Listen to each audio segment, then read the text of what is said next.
Welcome, everybody. Welcome, welcome, welcome. I gotta push a button here. All right, one more welcome.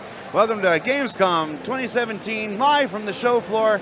I'm your host, Community Content Manager Jared Huckabee. Day 3 of our live streaming right from Hall 9 in beautiful Cologne, Germany.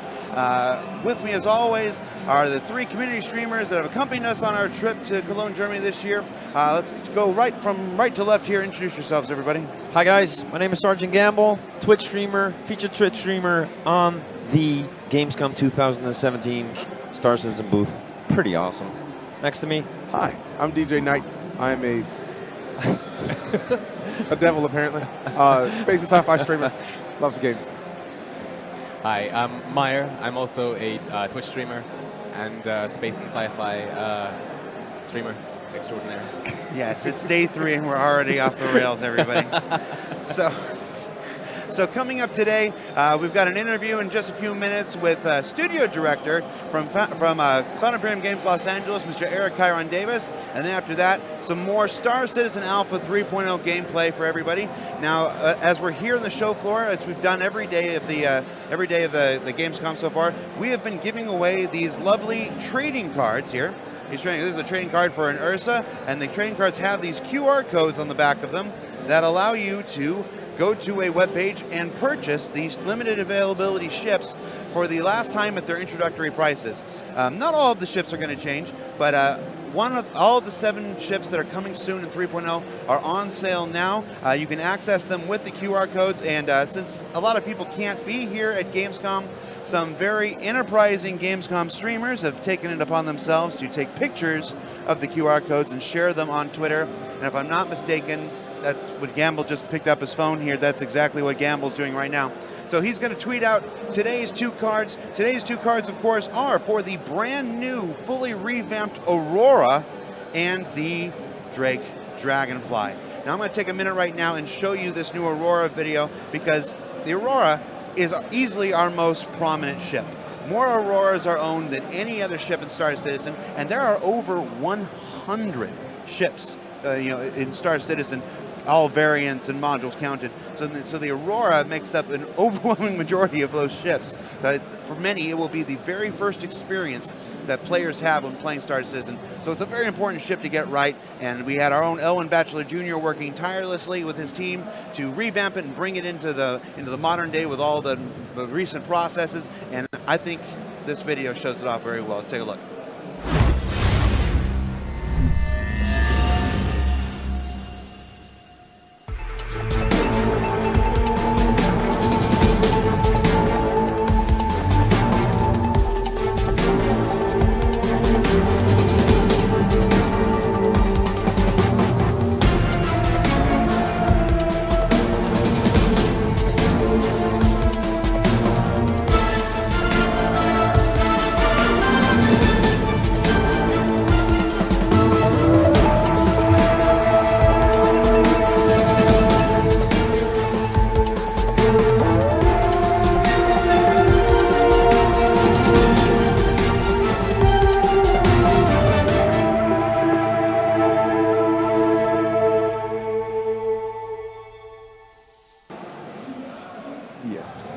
Thoughts, gentlemen?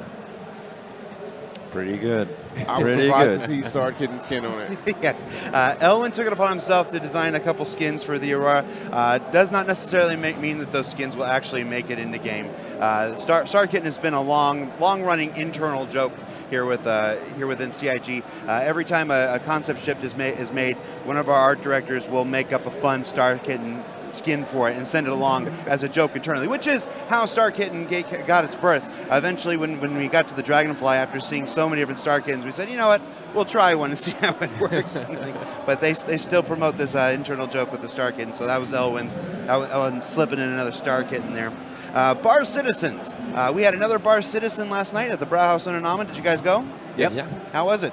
It was awesome. As always. Big It's turnout. a bar house. Yeah. Give me a little bit more, DJ. We had one on Wednesday as well. Yes. And yesterday was, I think, 3 times as much. Easily. Many Easily. people. Yeah. Easily the Many entire people. back of the restaurant was Yeah. Exactly. Packed. So, it was awesome to meet more backers, and I actually got to meet some of the other backers that were the Gloria last year. I put the Star citizen tattoo on his forehead. And I gave him my personal removable tattoo so he could put it on his forehead again. So I look forward to seeing it today. I did not get to go to last night's Bar Citizen because we were at the Gloria Theater preparing for tonight's big presentation. Of course, that is the main event for our week at Gamescom. The Gloria presentation, our 5th annual Gamescom presentation hosted by none other than Chris Roberts. That begins tonight at 7 p.m. UTC. So mark your calendars. Come on back to this very channel and you'll be able to see Chris Roberts show you the latest and greatest in Star Citizen's continuing development. All right, with that, on the line right now, live from Cloud Imperium Games Los Angeles is Mr. Eric Kyron Davis. Eric, how you doing, man? Hello, hello, hello from Los Angeles. How are you guys doing? I'm great. What time is it there? 1:05 in the morning. 1:05 in the morning. It's 1:05 in the morning. Now, you didn't just come in for this call.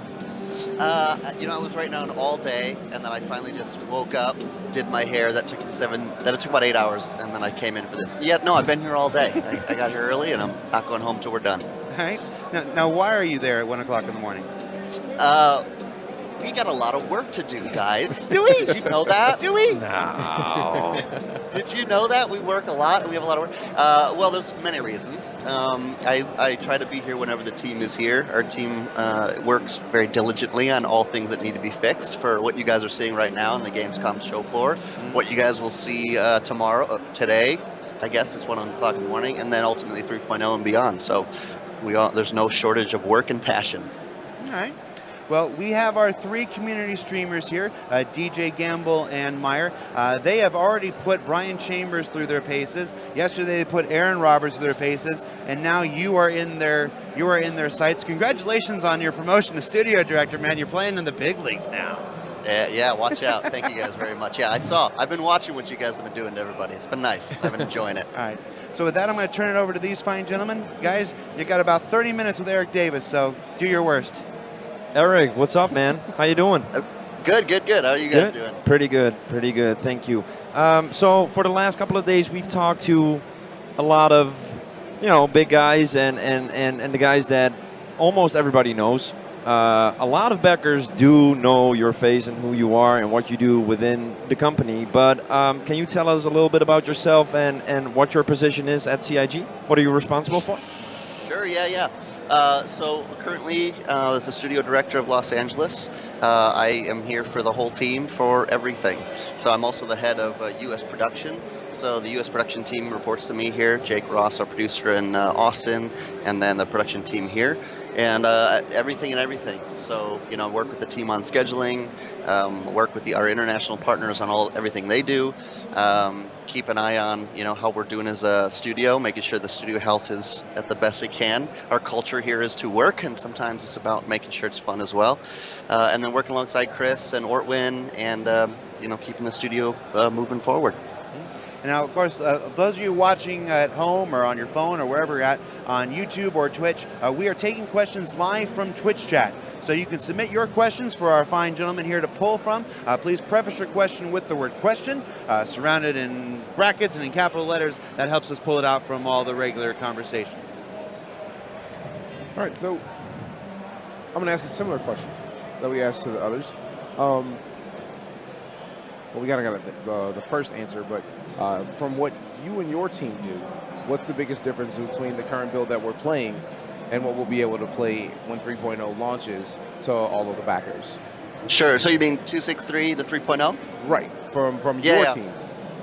So quite a bit changes between 2.6.3 and 3.0. There's some dramatic things that, if you guys watched the stream yesterday, that Aaron talked about, Brian's discussed, and also what you're already seeing on the show floor, which I'm so excited you guys and everyone there is getting a chance to see it and play with it in a very micro version. But I mean, from top to bottom, we kind of ripped the heart out of the persistent universe and built what you guys are seeing right now. So there was 9 months of development time that went in before we even started branching into 3.0.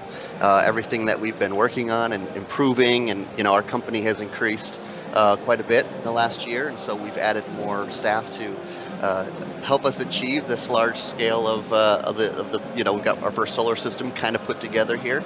We even pulled in a little planetoid asteroid into our Stanton system it's going to be a Nix ultimately, so you're actually getting 2 in this 3.0 release technically. So yeah, it's going to be quite a bit different. You know, what I've seen already is the game's going to slow down quite a bit. Aaron kind of mentioned this yesterday, that you're going to have to be a little bit more precious with your jewels and your gems. The things that you're going to want to take care of are going to be quite a bit different than 2.6.3 is. You have a bit more consequences, and you can either enjoy them or you can hate them. And then for me, a big one is persistence, like you guys talked about yesterday, being able to spawn from a certain location and stay there until you come back. But yeah, the whole guts have kind of ripped out.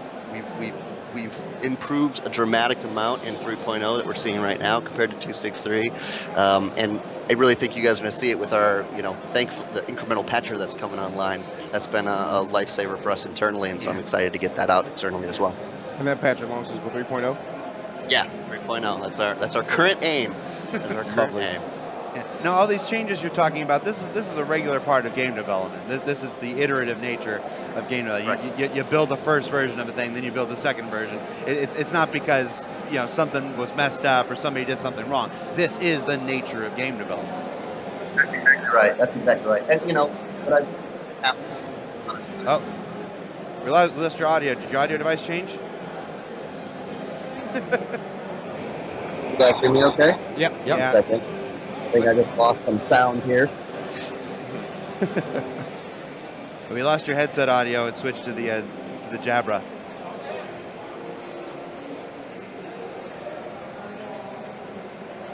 Let's go to the other side of the office and ask Jared. Oh, no. There we go. Go back. Quick. I answered. But I answered, though. We Too slow. Well, we worked tirelessly to get Eric Davis back from LA. Please forgive Eric. It is, again, 1 o'clock in the morning. He is at the end of a very, very long day. So here we go. Hey, I'm back. We got him back. Hold on. Where's the back. button there? There's the button. All right. So yeah. So part of the ever-present iterative nature of game development. That's right. So no matter how much we test this stuff, right, it never stays together. So yeah, the iterative of game development. Yeah, this is absolutely part of it. And a lot of it, what happens is you get something online, you get some foundational tech online, you get to play with that tech, and then once you get that tech to a place that you feel good about it, you get to add to it. You get to iterate on it. That's the whole point of the iterative nature of software development and of game development. The difference with software development and game development is that we're also doing something that's creative, something that's supposed to entertain, something that's supposed to feel fun and be enjoyable. So there's an extra element of not, I've put all the bells and whistles together, I've put all the plugs together, and it works. It's, how does this now feel? How does this now go together? How does this seem?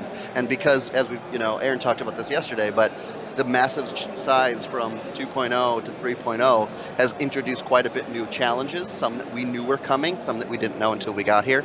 And I've never worked on any project that didn't go exactly like this. Yeah. So we've heard from the Frankfurt office, we've heard from Manchester. So what exactly is it that your studio in LA does or oversees for 3.0? What have you been working on for this release specifically? Sure. So I'll tell you about 3.0, but that's just in general in the company. Los Angeles, we kind of have a subsect of all the departments around the company. So we have a small design team of the largest design team around the world. They kind of focus on more of our ships and a lot of our ship concepts, and then they work with our ship artists.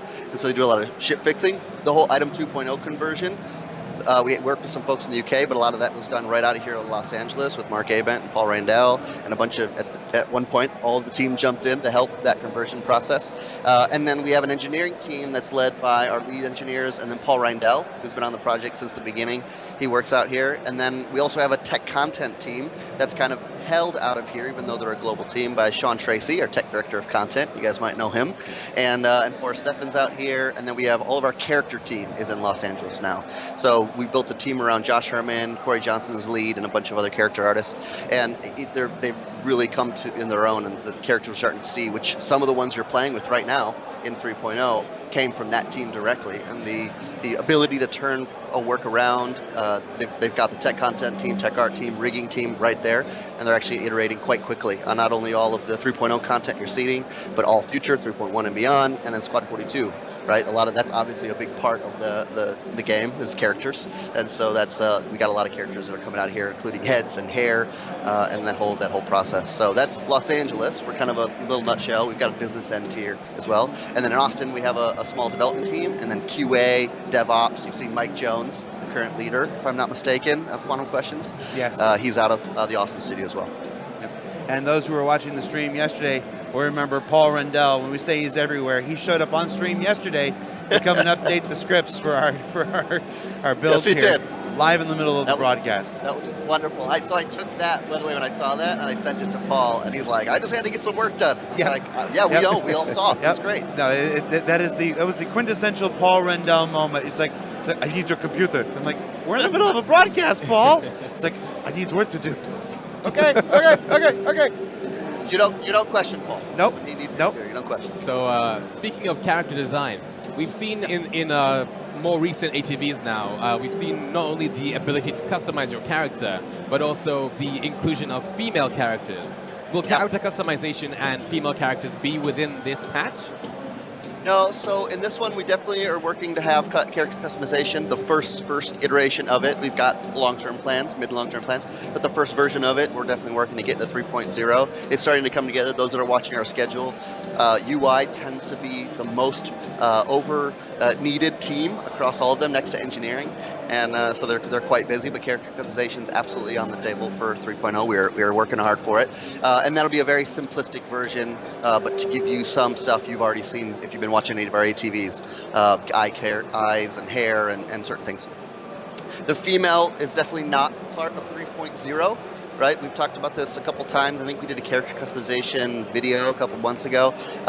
She is definitely on our minds and in our hearts, and we're always working on her stuff. We're always working on the costumes so that when we ultimately get the female character in, you'll have all the costumes you need, all the options you need. We're also working on how equipment will work between males and females and things like that. So she's always in there, and we're always working on her. It's just, for us, we've said this in the past, we really want to make sure we've nailed down one rig, really. It doesn't it's genderless. It's one rig, and once we feel good about all the animations on that one rig and everything looks good, the transition process to the other rig, whatever size that is, whether it's big or small, that transition process will take a little bit of time, and then we'll have the multiple genders in there. So she's definitely a part of our process. We always start thinking about her with all of our hair options, all of our types and looks and styles. We just aren't ready to get her in game and get running around just yet.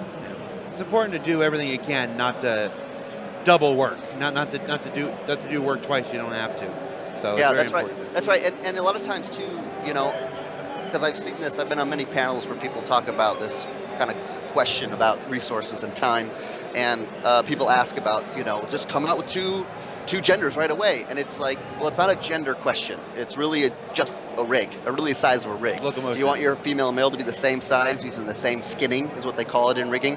If so, then yeah, they'll just be the exact same. But if you want it to be custom, right, we have our two options, or we want to give you more options to it, we've got to take the time to do it right. So you could start with a female and go to male. You can start with a male and go to a female. You can start with an alien and go to a male. It doesn't matter which way you go, but that process it's a very waterfall type process. Right. So a little earlier you were talking about the actual patcher. There might be a lot of people watching that are new to Star Citizen. Can you tell us a little bit about the size of the actual game and the size of 3.0 in combination with that new patcher? What's that gonna do for you? Sure. So, I can't speculate the exact size that the last build will be that we put out for the final live release, because that will adjust and change depending on time. I think the last one I saw, if you started fresh, it was like 40 gigs. Please do not quote me on that, but I believe that was the number I saw. And obviously, with the amount of changes between 2.63 and 3.0, I can imagine it's going to be quite large. But the goal will be then to, as we make changes, it just changes the things you need to change. That's the whole point of an incremental patcher, right? To make those things faster. Not only has this helped, us speed things up externally, but internally as well. Imagine a dev having to build down on a 40 gig build every morning they come in. It'd be much nicer to just go, hey, that last build, there was only 3 gigs worth of changes, so make those changes and get going, get to work. So it saves us all time, and I want to say those around the numbers. Again, don't hold me to that, but I think that's roughly what I just saw on something recently. Now, to bounce off of that question, sure. you're saying you're not quoted, but 40 gigs. Yep. would the Delta patcher ignore the things that are currently existing that, like, would it do its job of ignoring the things that you don't need to download and keep what is there of what people already have downloaded, and then you only download the difference between 2.64 or 2.603 in 3.0, or will it just be a fresh install? Yeah, so I don't want to speculate on it, so I couldn't tell you. A lot of the guys that are working on the intimate details of it could probably give you the information I would love to pass along. But I believe it will be, if not a fresh start, it will at least look at what you already have and what we might be able to save, because that's the whole point of an incremental patcher. This first one may be just a wipe, clean, and start, but I couldn't tell you exactly what it's going to be until we get ready to release it to you guys. I can actually answer that question because I've had this conversation with Benoit. For 3.0, you will need a fresh 3.0 will be a fresh install. They're not part of the Delta patcher process is reorganizing the entire file structure in a way that can be effectively scanned and effectively monitored and maintained. So you will have to start fresh with 3.0, and then from then on, it should be incremental. There you go. Even more up-to-date information.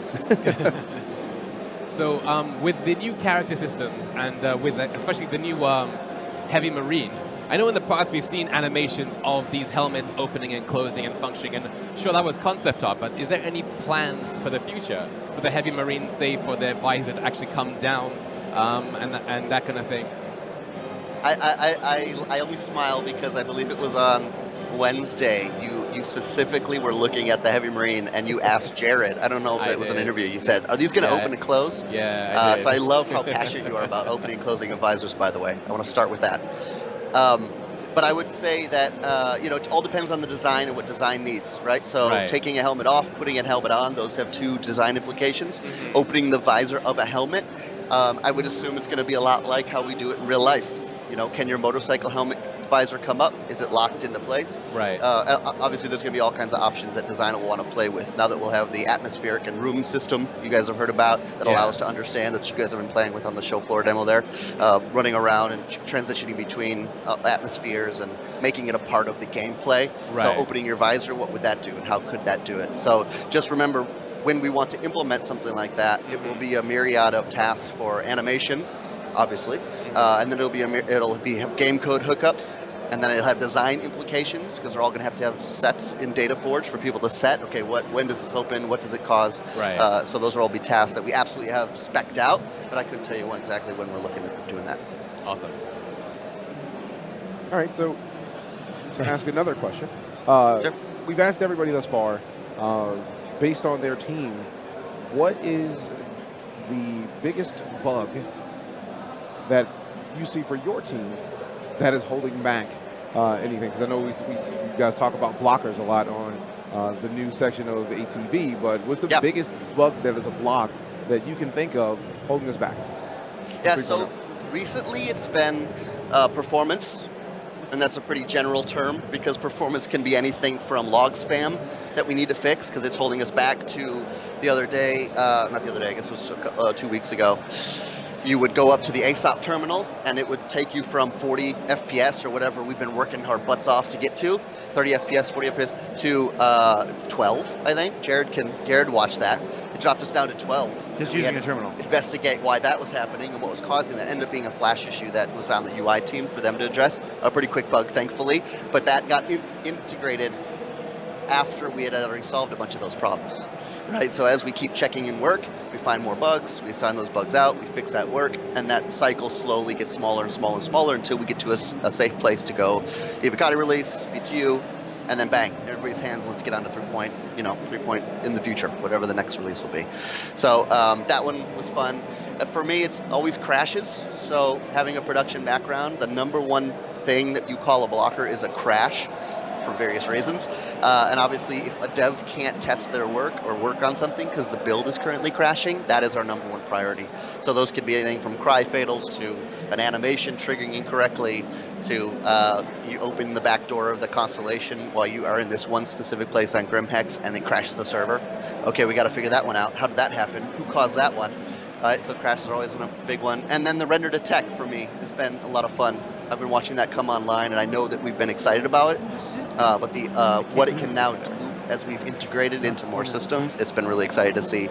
So I've been really enjoying that one coming online. And then lastly, got so many, the Moby Glass You know, Zane kind of showed off some of his ideas last year, and we had designs for it, we had it broken out, but when it goes from these 2D ideas to you actually using it in game, that's been one of the most fun, for me, features I've seen come online. And every day we've got new bugs that are making it better, allowing it to work.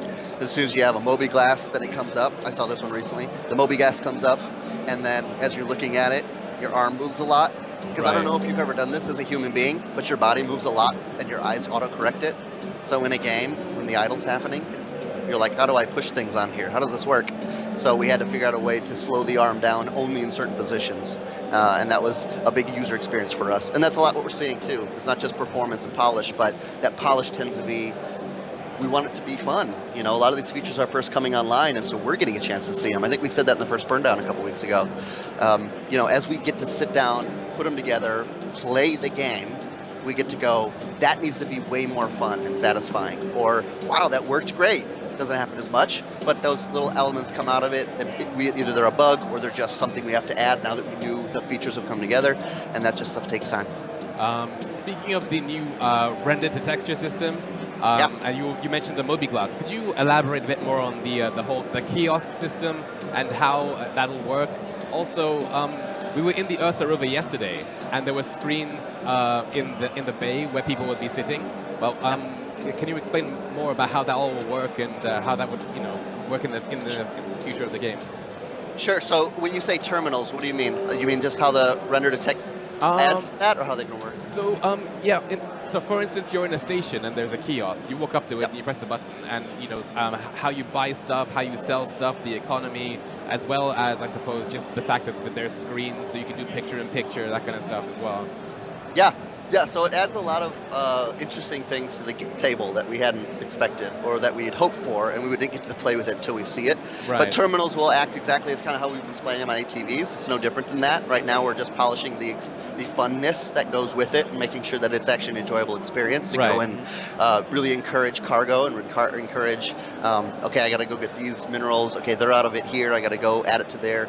And because there's so many fundamental foundational back-end elements to economy, to an ever-living economy, it takes, you can't really get to feel that experience until we got those services going. So now that those services are going, UI's done their work, we've got the hookups to the game code, we can actually start seeing them, we can start playing around with them, audio's put their work on, we get to see how that kind of lays in.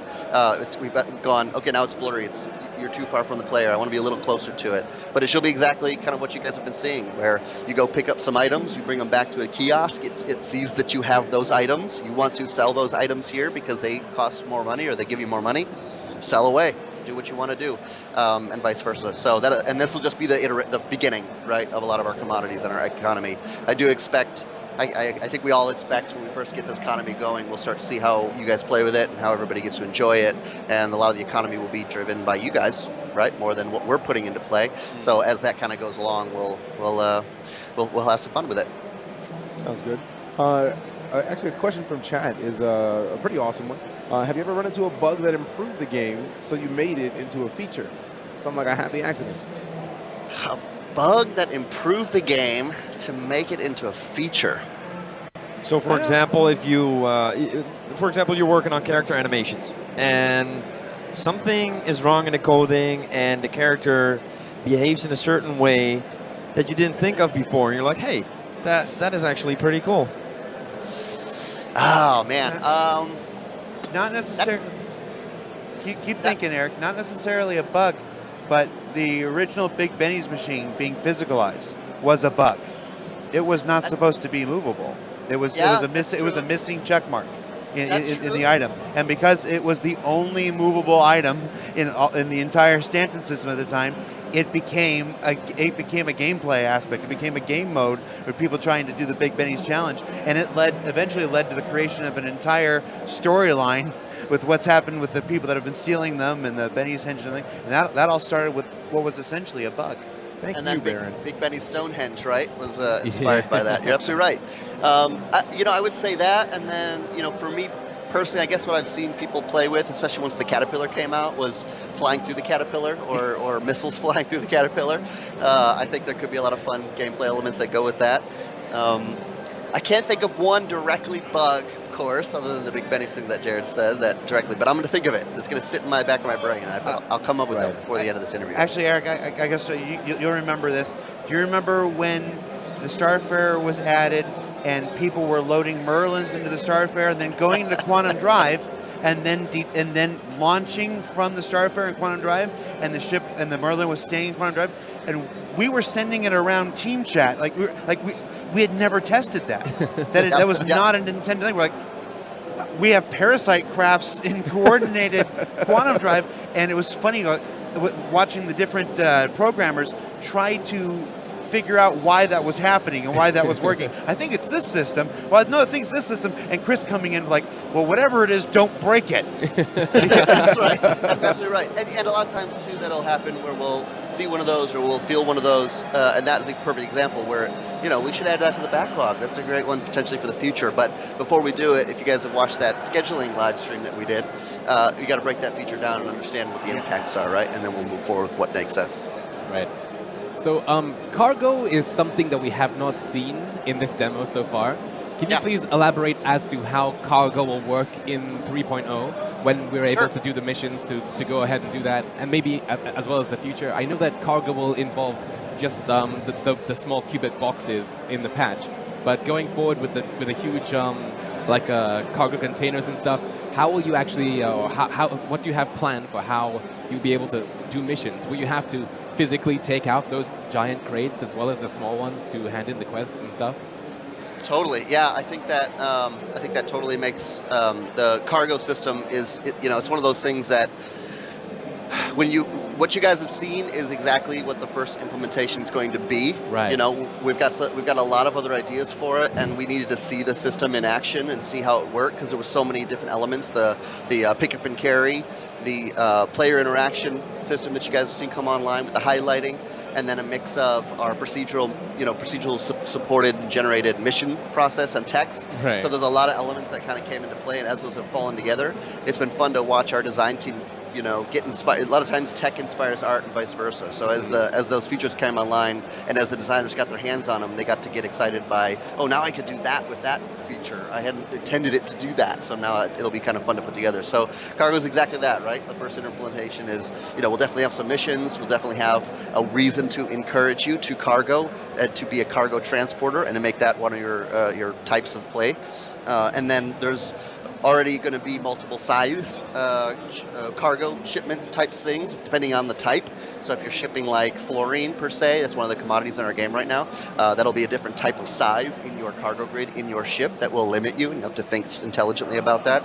And this is just the first implementation, but yeah, your first pickup and carry is going to be that one box and that process of, we talked about before having different procedural generated missions that inspire different types of people going after different types of cargo, and then from there, that's just the foundation that we already intend to have more in 3.1 and beyond, more add to the cargo feature, add to the mission feature, depending on what it is. So yeah, it'll be, pick up, carry, take stuff, go selling commodities, and then people will take that system and run with it, which has been one of the most fun things I've seen every time we put a feature out. Nice. We talked about some of the biggest blockers that you and your team have had. What's one of the most exciting things that you guys have fixed lately that you just really feel awesome about and you think the community will do? Yeah, this is going to be a boring answer, but it is truly the performance. There are some things that we're fixing that we're taking the time now that we see even more of the impacts on it as we've gotten 3.0 to the scale that it's at and what we're shooting for.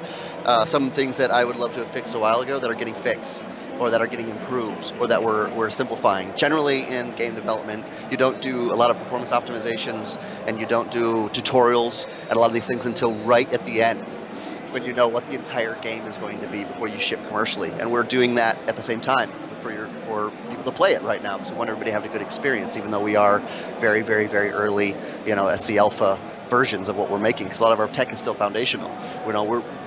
As you've seen features come online, like with 2.0, you saw physics grids. That was such an exciting moment when interior and exterior physics grids wanted to play nice together, which you still are seeing some of the bugs to this today. as we have that now, it's a feature that's taken for granted, and we can polish it, and we can add gameplay on top of it. So as we start running into places where we've got a lot of our foundational tech in place, it's now add to it, make it better, improve it, because we just add a bunch of stuff together, like I was telling you for 3.0. But performance, man, I'm going to have to tell you, that's the one thing that I've been excited to see when you get in. And yes, we have some really great machines, but even on some of our not really great machines, FPS still being at a very nice place in a much larger play area with much more assets in the new way that we're doing it. So I'm sure you've seen some of our more emergent gameplay over the past couple of days with the release and catch from space and all that kind of stuff. I have. Yeah, like something that I noticed from that was, let's say maybe if I was to drop from the Cutlass and go out of sight, it would be very difficult for Gamble to see me. Are there any plans for like player-made beacons, both personal beacons and vehicle beacons and that kind of thing? And how exactly do you expect that to work? Especially like, let's say we're on Daymar, the moon that we have right now, and I'm in a Nox and I'm driving, I'm having so much fun that I run out of fuel and now I'm lost. I need some help. How is someone going to find me without a beacon? Are there any plans for beacons and that kind of thing? Yeah, beacons. You know, we definitely encourage and we want Star Citizen to be a multiplayer game, which is what we talk about all the time. That's, you know, as with Item 2.0 allowing for more feature and more gameplay, and I think 3.0 is going to encourage quite a bit more of this. And then even as Aaron talked about yesterday, as we work to increase the player count to really bring more people together, more people in the world, as well as AI. I think that'll really encourage that. And so yeah, beacons need to happen. They need to be a part of our gameplay process, right? I think Aaron was mentioning yesterday our quantum linking, right, to make sure that you can play and fly with your person and quantum travel together and things like that. Those are always on our minds, and always trying to find ways to make our multiplayer a multiplayer game.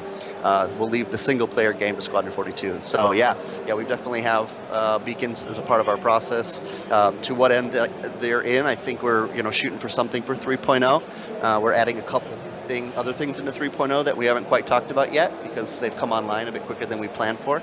So hopefully we'll see that in the near future. Because weirdly enough, the more space you add, the more you need to encourage and remind people that there are other people out there and how to make sure they get together. Okay, awesome. A while back, I think it was a couple of months ago, we saw the first iterations of having faster animations as well. For example, if you're in a emergency situation that you can exit or enter your ship in a faster way. How are those animations coming along? Are we going to see them in the first iterations of 3.0? And how are we? Go ahead. How are we going to see? What's going to be the way to actually choose between the two animations? Yeah. So. I guess you're talking about a lot of the cockpit enter and exits. Right, exactly. Showing off a little bit earlier in the year, or kind of sped up process, running up to the ladder, getting up quicker, not the sauntering around kind of thing. Exactly. Yeah. So, as our processes improve and as our pipelines get better, we look to find places that we've already got the foundation for and we're ready to iterate on because we have the bandwidth for it. And so, I know our animation director, Steve Bender, was very passionate, along with a couple of our animators, well, globally, but specifically we have our ship animators in the Austin studio, where wanted to encourage that type of gameplay. As far as selecting between them, I couldn't tell you exactly what the design is behind that and what our plan is for it. From what I understand, it's just going to be faster, or we'll have ones that are faster because those look better and those are more fun to play with. But as far as selecting it, I couldn't speak to that even more than that. But yeah, that was definitely one that, as we got a chance to go, okay, we got the cycles, we got the bandwidth, they were next up on the docket to improve. I know Steve and Jay and a lot of those guys were really excited to see those increases and really bring that gameplay a little bit quicker in certain areas. Right. Would it be a possibility that the game will automatically recognize a critical situation? More or less like we have with the sound as well, that when you get into a battle situation that the sound will go up. Would that be like a procedural thing as well? It could be. It definitely could be. Remember, every feature you ask for like that requires game code, and there are most used team next to the UI team. Yeah. So engineering would have quite a bit of work to hook that up to our emergency states. So you guys have seen, I'm sure you've seen a couple of our videos where we show off some of the emergency states of some of our ships. So we have the lighting options for that to remind you either you're under attack, you're about to die, your ship's going to blow up, something, you need repair. Whatever the case may be, that is definitely a part of our game code hooks, kind of the light states or emergency states. But yeah, why couldn't you hook more things up to that to be recognizable, for sure. Right. But I couldn't tell you exactly if we're going to, I'm sure we got that in our back pocket somewhere, but not just yet. We've actually seen a question in the chat in regards to player ownership. Is there anything you can talk about as far as the differences between our current build and the 3.0, where player ownership is going to come to account as far as like money or assets or things like that? What do you mean? Like, or for instance, the amount of Alpha UEC, like things that you can buy with Alpha UEC, things that you can have as assets, in regards to not necessarily the economy, but how people play the game. So, like, will there be more to buy with Alpha UEC or that sort of thing? I don't know if I could speak to that any more than Aaron did yesterday. Gotcha. Maybe. I know. I saw what Aaron said. I don't know if I could add anything more to what he said. Touching upon that as well, will we be able to? So I know Aaron mentioned we'll be able to share missions. Will we be able to trade less than physical items, such as UEC, between players? Sure. Yeah. You know, we don't have that necessarily going into 3.0 right now. It's definitely a part of the design as far as future potential trading options and things along those lines. Right. 3.0, from what I've seen, it's not necessarily a part of that patch. But, you know, all these great options are always in our back pocket for future designs. Right. For 3.0 at the moment, there's no direct trading. There's no, you can walk up to somebody, open a window, and trade items or money. It'll be the type of trading that'll be available in 3.0 is mostly through the mission system. It's if you create a mission that says, get this and I'll give you this much money, they turn this thing in and that's how you transfer money. It's the very, very first iteration. It's done through the mission system at this point. But yes, something definitely that they're working on. So a question less about the current build, but a more concerned viewer in the chat asked, because they're aware that I think it's like, what, 2 a.m. for you right now? They were asking, on average, how long do you work every week? That's always a really hard question because... So there's nobody, I think, in the world that wants this game out and all this stuff done more than the people that work here. And I think when you care and are that passionate about Star Citizen, Squadron 42, and what we're doing here, you're never not working. Right. If that's not cheesy. Yeah, that's true. I would say we try to achieve 8 hours a day, 5 days a week, and then we go from there. But I couldn't tell you exactly to what number everybody works. I think we all, you know, and you got to remember, everybody has different expectations based on what their workload is, based on what they're doing, based on, you know, if we're coming up to release, or you're working on development, or you're working on a feature, or you're working on bugs. So that fluctuates just like any company. But we are still a business, so we, you know, 40 hours a week is our target. But a lot of us go maybe a little bit more than that sometimes. Nice. And then you get home and you spend 3 hours checking your emails when you're supposed to be talking to your loved ones. And yeah, it's yep. So that's right. There's the work at the office, then there's the work at home, and then there's the work laying in bed when you can't sleep. And it's really hard to. It's just a lot of work. All right, we've got about 5 more minutes. What else you got? So we've seen some of the awesome work so far in 3.0 with the PBR, physically based rendering on the UIs on the ships. Like I can peer over somebody's shoulder and see their Nox user interface and stuff, and it looks really awesome, regardless of if you're sitting on it or standing and watching.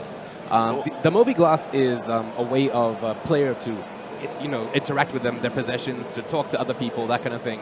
And I assume it uses the same kind of system.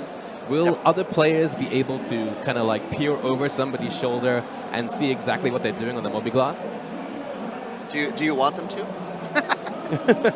To a degree, I would personally. I would kind of love it so that there would be a chance or an option to, maybe not specifically for players, maybe to see only a snippet of that. I don't want to be able to read somebody else's chat because I don't want somebody to read my own chat. But to let's say that person is a bounty target, like a player sanctioned bounty, and they want to know about like where they're going, what they've charted, what they've plotted, or how much UEC they have on them right there. Like you know, that's kind of the kind of information that I kind of want if I was to be a bounty hunter kind of thing. Sure. Yeah, so, you know, in the real world, let's pretend you had a Moby glass on your arm, right, and not just a cell phone in your pocket. Right. I would imagine that they could probably see everything, unless you had some sort of privacy setting. Right. So, having said that, as of right now, yes, you absolutely can, right? You can see it right now in the build. Right. You guys think, I've been watching you guys enjoy what we've got so far in the 3.0 build. I think you should definitely try it. I think you should have somebody look at the Nox. I've been watching you guys open the Nox up and, you know, try to do something and try to control it. But that's absolutely in the game right now. Right. Will that stay, or will we iterate on that in the future? That I couldn't tell you. I couldn't tell you what we're going to kind of push forward depending on how it goes. There's definitely a privacy element that comes with all the things that we do. Okay. And there will be a lot of discussions around that as those features come online. But again, these features are just coming online. So the Moby Glass before, you know, in 2.6.3 right now, can you see it on somebody's screen when they open up their Moby Glass? Yeah. So we'll have to iterate that on and see. But definitely the tech has that option right now to be, if in the real world someone's sitting over your shoulder to look where you put your cargo, then they can go steal your cargo, right? So, you know, we'll kind of see how that goes. That's really cool. So I'm gonna have to be using my Moby glass around corners then to make sure that nobody's looking over my shoulder. This will be DJ Knight. He'll be over here. Just like when you use your phone in a meeting. Because I'm down under the desk. going to be a bounty hunter, so I love the idea that I could be walking past somebody and glance at their Moby glass and see that, oh, you have that much of that. Cool. Go around the corner. Hey, how about we just put a mission out for this guy's cargo? Thanks. So now will telescopes be in the game so I can look at people's Moby glasses from a distance? All right, time for one more question, guys. So, Star Citizen is obviously for a new player, it's a pretty hard game to get a hang of it. We have a lot of key bindings, a lot of different mechanics in the game itself. A while back, we had some sort of a tutorial kind of playground. Is there any chance or possibility that we're going to get that back in 3.0? Because there's so much to remember about this game. Yeah, sorry, I can hear everything that's going on in that display floor right now in my ears, so whatever everybody screamed about, I'm very excited. So you're going to have to tell me about that after the interview. Amazon is giving away Fire tablets. Yeah. Perfect. Get me one. The tutorial. So the tutorial for Arena that came out with Arena Commander is the one that you guys are talking about, right? With the pilot. One with Gilly. Right. Yeah. So, you know, kind of like what I spoke to at the beginning about when tutorials are helpful versus when we actually work on them on the game dev side, right? Until you know what the game is going to be ultimately, either it's on a release or a final release or an expansion or whatever the case may be, that's when you start really building tutorials because everyone understands the elements of what's gone in and how it plays together, and then we want to teach somebody. Right. So with 3.0, we're not necessarily making a big push to improve the Arena Commander tutorial because if you go do that now or you try to do that now, the game's clearly changed, right? So item 2.0, we're going to have to explain a bit more how item 2.0 works now that you can flip switches and use player interaction. But we are definitely taking the new player experience very seriously as much as we can. We don't, you know, we want to spend time on it because it's important to us, but we also have a lot of work to do. So there's that constant balance of going, okay, now we're going to work on the player experience so everybody can have it. Because you're absolutely right. There's a lot that goes into what we're doing, and 3.0 has even more with item 2.0. So we're working on like a hint system and other ways to kind of support you and help you get through that curve of learning SCL for 3.0 and then just from the future. So yeah, it's a big part of it. And I think, you know, all of our game modules, it would be kind of nice to have something along those lines. And, you know, as we get closer towards that, we'll evaluate what makes sense on what tutorials and when. But yeah, at 3.0, we definitely are trying to add that element to it to go, okay, there's all these new things. Even me as a person, you guys who have played our game once or twice, right? We want to make sure you got some encouragement as you learn those first elements to really get going, because the player interaction system and item 2.0 alone have a lot of elements to it. So imagine trying to learn everything else if you're a new player. So yeah, we're definitely always thinking about it, and the new player experience is very important to us. And so we're trying to make a push for that 3.0. Yeah, for 3.0, it's the hint system. The hint system is the closest thing that we have to a tutorial at the moment right now, because it's easily iterative and it's easy enough to go in and change without a ton of programming as systems change and stuff. So. And what I've also seen, you know, a lot too is as gamers, when we get a new game, there's certain things that we get taught by that game, and then it becomes second nature. So you guys, I'm sure you know pretty quickly how to strafe in a gladiator, right? Or you know how to get your weapon, change your weapons, right? Because it's become muscle memory. Yeah. And like things like the player interaction system, as the more we get people get a chance to play with that, the more it teaches them to go, oh, I can hit F and I can look for something glowing. That's pretty helpful and easy. Great. Now I'll do that everywhere I go, and that becomes a natural instinct. So things like that we'll definitely watch. We'll watch as we bring Bukati and you guys more on board, and we kind of see those things that we can tweak as we go to see what elements we want to add into. All right. Well, Eric, thank you. Thank you for joining us so late in the evening. It's almost 2 o'clock now for you. Any final words before we let you go? It's entirely my pleasure. I want to say I'm personally incredibly proud of this entire team, internationally as well as Los Angeles, on what we're trying to achieve, and that every single day we come in with a smile on our face and we try to keep pushing SC Alpha to our Star Citizen and Squadron 42 to completion. So we're trying really hard. I'm really proud of them, and I want to thank you guys for doing these streams all weekend. This week has been awesome to watch from afar, since I can't sit there and enjoy it with you guys, and to all of our backers, of course, right? Because we couldn't do this without them. So those are my final words. I'm excited to see what you guys think of tonight's show, and then Saturday I think is our last day. Yeah, right? Saturday.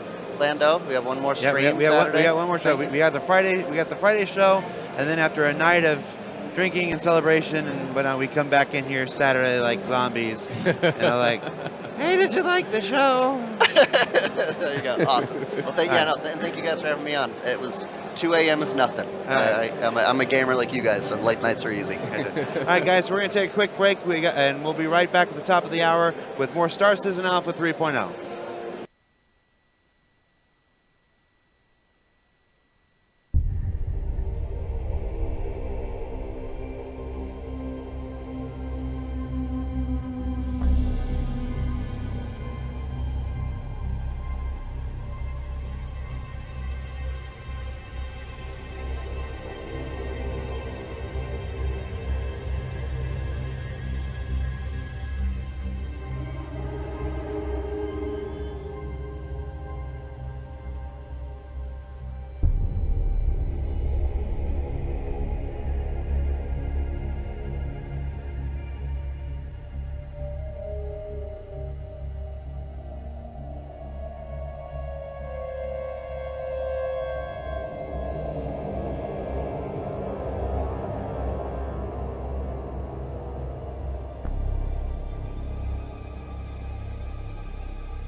3 minutes now. We're going to get started right now. Hey, everybody. Welcome back to our live from the Gamescom show floor 2017 extravaganza, spectacular. Spectacular Ganza. I'm your host, community content manager, Jared Huckabee, and with me this week, Sergeant Gamble, DJ Knight, and Meyer Test. Now, we just closed up our interview with Eric Davis. Eric was kind enough to call in from sunny, beautiful Southern California and answer questions about our overall game development for Star Citizen Alpha 3.0 and Gamescom. We are getting ready now to play Star Citizen Alpha 3.0 with everybody here on the show floor. Now, you'll see here, we have all these people in line waiting on the show floor. Let's show another camera here. The line goes around the booth on both sides. We have about 10 terminals on the floor and then 12 terminals here, and we're all playing together. Now, in order to let everybody who comes through have a fair shot at getting a ship and getting a weapon, the server is designed to reset about every 15 minutes. So because we are playing in the same server as those who are playing there, our server will reset every 15 minutes as well. So with that, let's jump in with DJ and Meyer already in action. DJ, what are you doing? Well, I was just mowing somebody down with the Noxus on. I figured that was a fun thing to do. As you do. I mean, it's got to happen on occasion, right? And I felt like he was encroaching on my space. I claimed that Gladius, so they had to go. Sorry. So this is a little area that's on the surface of Delamar. We're affectionately referring to it as the Planetary Playground. That's not an official naming or anything. It's just an area where we've put some spawn points, added in some of the new ships that are being added into 3.0, as well as some old fan favorites, and let people jump in and explore a little bit about what Star Citizen 3.0 has to offer. So where are you going, DJ? I'm going to check out the outpost. Okay. I haven't checked out all of these over here because the one that I've done the most exploring is the one that's up there on that mountain point. So I figured to come and check this one out. So meanwhile, in the spawn point, I just spawned in, so I'm walking around and I'm kitting out my character. So right now I'm walking through the this crash site of a caterpillar with the new heavy marine armor, and I managed to secure myself the new railgun as well as, I believe, one of the newly refactored ballistic rifles. So I'm just having a good time here, looking around, enjoying the sunset. Hold on, Meyer, not to interrupt. DJ appears to have found what is that? Some loose change. Oh, some pills. Yeah, apparently. That's pills. medication and some change. There's a question mark on that pill. That's quite worrying. See, that would be a problem, though. Are you able to take a pill with a question mark on it? Are you able to zoom in on that? That is zoomed in on that. There it is. Even we can more do a little bit more. So, yeah. There are some hearts in there. I don't know about this alien one, right? Like in this universe, with the Vandal existing, and we know that aliens aren't necessarily the friendliest. Why would you say no to drugs, people? Say no to drugs. Would you try it? That's the question. I don't live in this universe, but probably not. No? I don't know. Like the Vandal have wrecked. Yeah. Okay, Meyer, let's take a look at that railgun. Show us that railgun in action. Sure. So I'm still in the armistice zone of the spawn point. Well, I was just watching the new players go about and enjoy the game for the first time. Well, the patch for the first time, should I say? I need a few more seconds to get out of the armistice zone so I can bring out the weapon. But luckily, I have myself the new Nox speeder bike to get there ASAP. Your heavy armor is a little heavy on the right there. Yeah. Because this armor is so heavy, like it pushes the bike over. You've been drinking again yesterday? Just a bit. I think you had a couple of those question marks. I had one or two of the happy pills. All right, so I'm out of the armistice zone now, so I can now get out. And I think I'll use this bike, actually. It served me well for like 5 seconds, but we're through. It's over. And you seem to be in a target-rich environment for that railgun. I looked above you, and there are a number of ships in the air. Ah, I see. Oh, that caterpillar.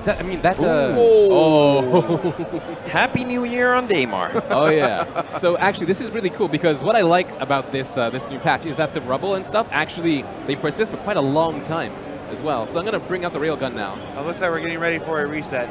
All right. Get ready to... there we are. Yep, we're getting ready for a reset. So, as you can see, they are swapping people out. 10 people out, 10 people in.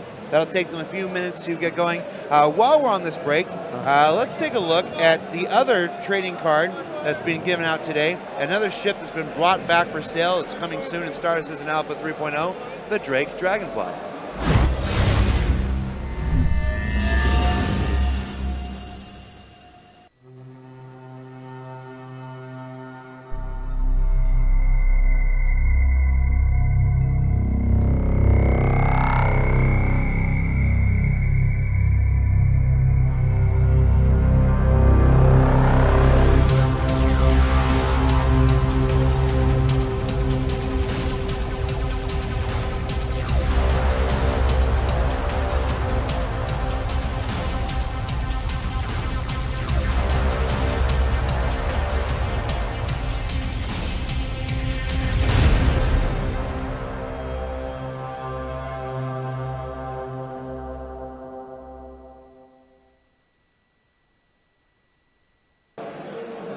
All right, now that Drake Dragonfly trailer is pretty good. We are still getting started, so I'm going to take this opportunity to show my favorite of the trailer bunch again.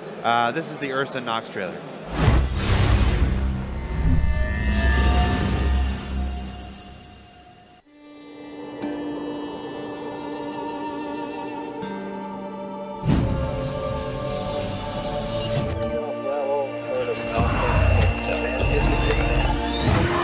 I said Ursa Nox. I'm tired. I'm very, very tired. This is the RSI Ursa.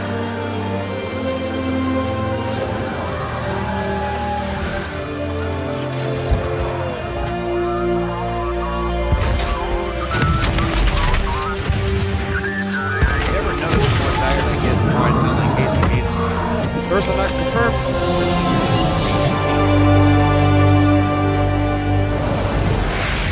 Ghostbusters are at it again.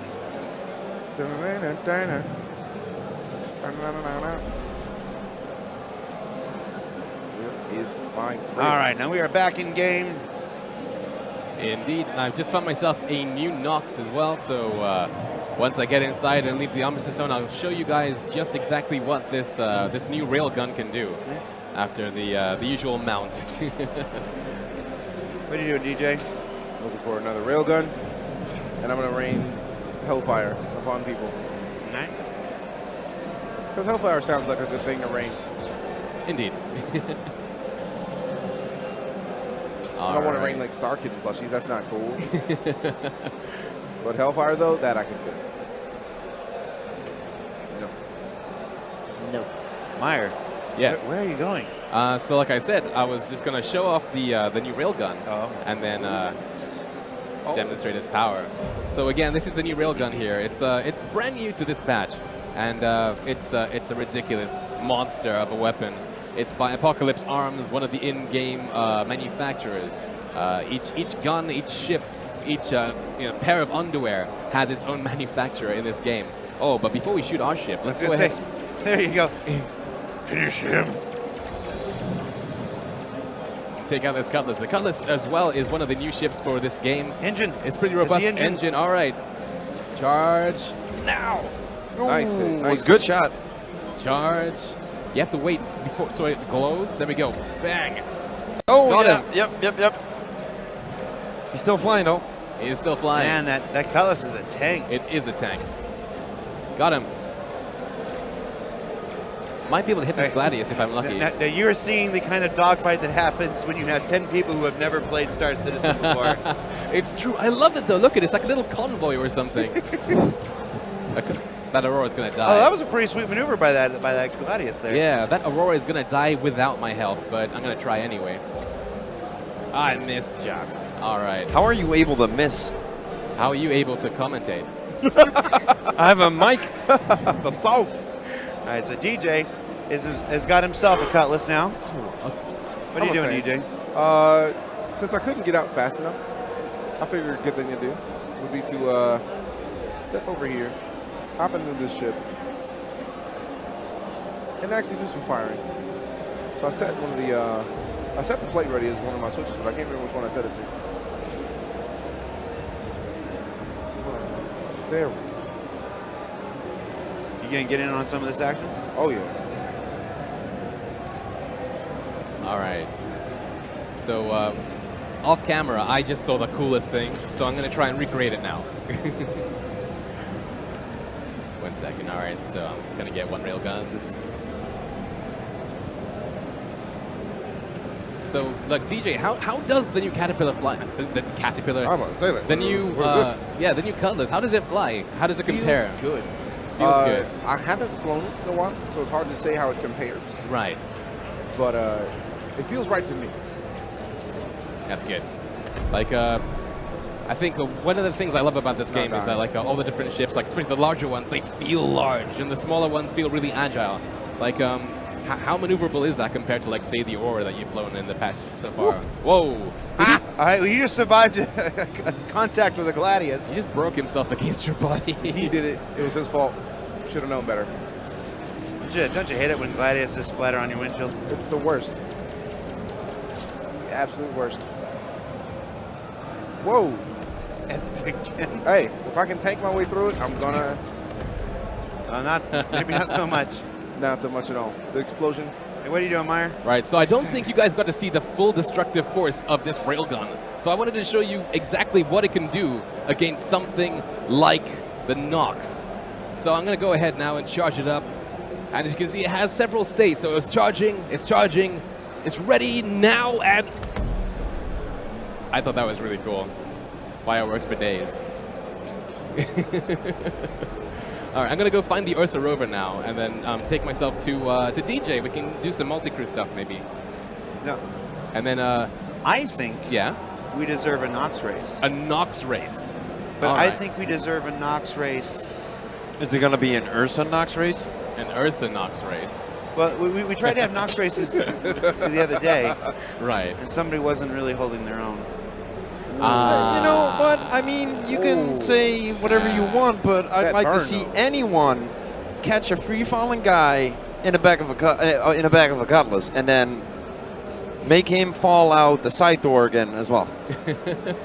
All right, so I'm heading back to the encampment. I'll find a Nox, and we'll use the same track as yesterday, and we'll see just how DJ Knight stacks up, because a certain Sergeant Gamble. Did you just crash into a rock? I did crash into a rock. Well, you win this round. Rock. Rock. I'll get you next time. Rock. I'll get you next time, Rock. I'll get you next time. DJ does the best claw that I know. Thank you. Thank you very much. Oh, my heart rate went so high that my vision started going blurry, and I've lost a bunch of oxygen that I didn't even realize.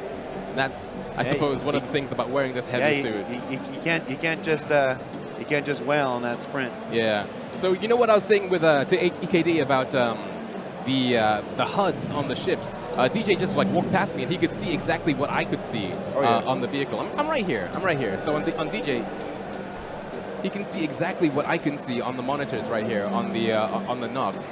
And this will be really, really awesome in multi-crew ships where you have several people on the bridge. Maybe you have a guy on the captain's seat and he's looking at his helmsman. He's telling his helmsman, set course to this way. He wants to make sure that guy knows exactly what he's doing. He wants to be able to see the shields and the shield strength on the other person's seat. It's all going to stack up and make this game just that much more immersive because you can see everything. Everything that needs to be seen is seen in a very diegetic and very cinematic way. Let's get moving. You want to see a Nox? I mean, you want to find a Nox and then we'll race? All right. I was going to lay down on that one. You're going to lay down on mine? All right, here we go. I'll wait for you at the starting point. All right, cool. So for those who don't know who went with us yesterday, the Nox race is a true test of skill. Certain sergeants before have tried and failed, but certain sergeants were also didn't have shot anything in to their do back with the the entire skill. time. I mean, my Nox was sabotaged. I'm sure it was. Yeah, I'm sure it was. I watched it be sabotaged. It's worth noting, in Sergeant Gamble's defense, Meyer likes to make up contests and make up contest rules and then change the contest rules in the middle of the contest. And then when you get to the end of the contest, say, oh, nope, there was one more rule and one more part of the contest. So I'm not sure it's really a fair fight. It's not. What can I say? Some people don't like my games. right, so Wholly unfair. Myers at the starting point. DJ's making his way there. I'm looking for the fire so I can find him. To your right, just over there. You, I'm that target over there. Hit R. All right, so I've decided this time around that the starting point should be, you see there, that opening there between those two devices? Yeah. Yeah, that's going to be our starting point. Oh, here we go with the rules again. Well, I'm just saying that maybe we need like a goal to go through, you know what I mean? So, all right, so the track is as follows. We go through... How about we go through there? You're making the rules now? Up to that point right there. Yeah. So go through there, go round and then that. we go left to the prospectors. Then we hop into a prospector, and then we go into space. And then we come back into atmosphere and back to the landing zone. How about that for a race? That's not a race. That is perfectly a race. That's not a race. That means step your game up if it's not a race. That's not a Knox race. Womp, womp, womp, womp, womp, womp, womp, womp, womp. I hear Charlie Brown's teachers right now coming from Meyer. So I say that's how we do it. We start with the Knoxes. We go up there. We round that. We go back to the prospectors, and then we go into space. And then we come back down, back to the starting zone. Okay. All right. Should have brought Board Gamer. You wanna grab lunch? You guys ready to go? All right, we're ready to go. Okay, in 5. No, okay, Disco, you Go. count it because I'm a cheater, right? Yeah. Oh, you've gone already? What? Of course I've gone All already. right. You're gonna crash. You started all the rules yesterday, and you started all the time. See, I heard gunshots already. All right, so at least I managed to survive there. Something somebody else couldn't do earlier. you see, would be. You Spent so long on the rules, you hit the server reset. You spent so long changing my rules. All right, go to the other server. All right. How you doing? Even if we started immediately, that would have happened. Yeah. Oh no, we're broadcasting. So, 1. Okay, so we're in the process of loading back in. We have a second server that isn't on the realm that they're on, so it won't go through the reset. Since we are doing a mono race, I say you need to go straight to the dark side of the moon. Straight to the dark side. It's take us. This is going to be a race to the dark side. I'm here for that. Right. With what vehicles? With the Round Noxes. vehicles? With Noxes? And you were saying that us talking about rules is boring. It's going be to take us interesting. hours to get to the dark side of the Noxes. Maybe. Maybe. Hours? Sounds like somebody's scared. Weapons free? No, Oh, 'cause you have to get now to the- he's with the no, weapons free. Weapons All of free a sudden. once you get to the dark side. All right. Okay. Weapons free once you get to the dark side. Right. All right, so they're back in. I mean, DJ's mounting up. DJ's got that cool red flight suit there. Meyer is still looking for a Nox. found one. That's the sun. Yeah, so put the sun at your back. Literally, just go ahead and stay in the starting area so you're easy enough to find. Just put the sun at your back. I was going to be gone. All right, found you. Catch me. Okay, well, Not so good without all your rules, are you, Meyer? I win by default. I was expecting to go over it. Obviously, that Nox was faulty, and it was not my fault. But What do your rules say about Ursa's? what does my rule say about Ursa's? I could get into an Ursa. I think that Nox is going to respawn in like a second, but I can get in an Ursa. No. There's a Nox right here. Oh, Oh, wait, no, that's a roar. all right. So we haven't actually showed off the Ursa rover today either. Get in a Nox. Get in a Nox, but you just talked about rovers. No, I said you crashed into a rover. Oh, right. I see. All right, we'll find one. That's one right over there. Are you shooting at me? Hey, Board. How long would it take you to get to Cologne? Board Gamer in chat. All right. Hey, Board. What's up, man? All right, I found one.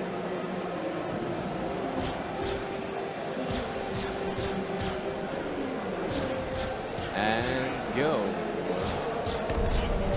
Come on, DJ. That range! Come on, DJ.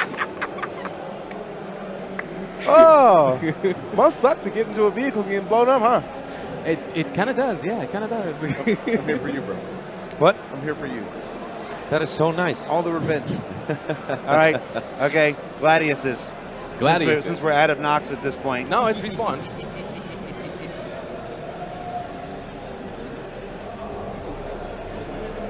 Yeah, so thankfully the vehicles on this map do respawn at a good rate, so we can. Okay, you actually ready? Cool. All right. Yeah, so where are you? So get together. Uh huh. Put the sun at your back. The sun at our back, so the opposite direction. Yes. Yes. Quickest way to the dark side is by putting the sun at your back. Yep. Done. Okay, you're both lined up. All right, Gamble, count them off. In 3, 2, 1, go! Remember, no weapons until you get to the dark side. No weapons. All right. Whoa, that was close. No rocks until you get to the dark side. No rocks until we get to the dark side. Okay, now that is something I cannot promise. That could be problematic. We'll see. I feel like DJ's going the right direction. DJ's definitely heading towards darkness, as is the objective of the race. So am I. I'm going in the same direction. That's DJ over there. So there's more darkness to your right than there is to your left? There you go. This is sheer favoritism by the commentator. Nonsense. So, yeah. Let's get some third-person views. Okay. Done. I have to say, I really do appreciate the lack of draw distance. You can see everything and anything. So long as it's there and it's on the horizon, you can see it. Hey, go to first person. I don't trust you not crashing.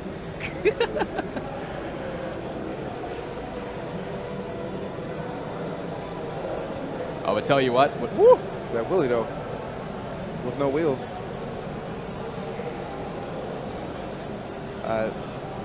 Shoot your weapons real quick.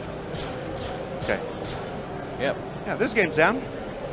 It's just nothing's going on. They're just driving. Also, we're in a very, very, very, very, very loud convention center. It's true. Huge. You know, I think we're going to run out of fuel. I'm 50%. What about you? About 50. All right. We'll find out. So I think we can actually take these Noxes onto the Cutlass. There's no caterpillar. No, I keep confusing the two words together. Oh, Well, yeah. there's a caterpillar, but it's not. It's a bit busted. It's not flyable anymore. True. Not without a good engineer, I'm sure. But yeah, we could try doing it. We can put the. Oh, that whoa, flip! whoa, whoa. Okay, I'm alive. I'm good. I'm Love good. it. The vehicles are making sound. You just can't hear them over all the noise that's in the audio feed. But yeah, we can put them into the onto the Cutlass, and then take them to the dark side. That will work. Yeah. That's not a Nox race though. No, but we can have a Nox duel instead in the dark side. Well, it's all right. DJ's leaving Meyer behind anyway. We can call it right now. Gone. Hey, it's not my fault. You see, I'm wearing heavy armor. Okay. All right, don't. Oh man, this is a great view though. I love it. I hear a whole lot of Charlie Brown's teachers talking. My name is Meyer. I make the rules, but they don't help me because I'm a fool. I lost a. I I was gonna say DJ rules, I but thought I had hey, a rhyme. hey. But it does Oh. seem like you're actually going faster than I am. Like I'm Yes. going. Yeah, I'm going in the same direction as him. I have afterburner on, and he's braking distance. But now I'm out of fuel. Oh, Are you sure? oh, oh, Doesn't matter. Explosion. Explosion. I'm out of fuel. Explode. No. Explode.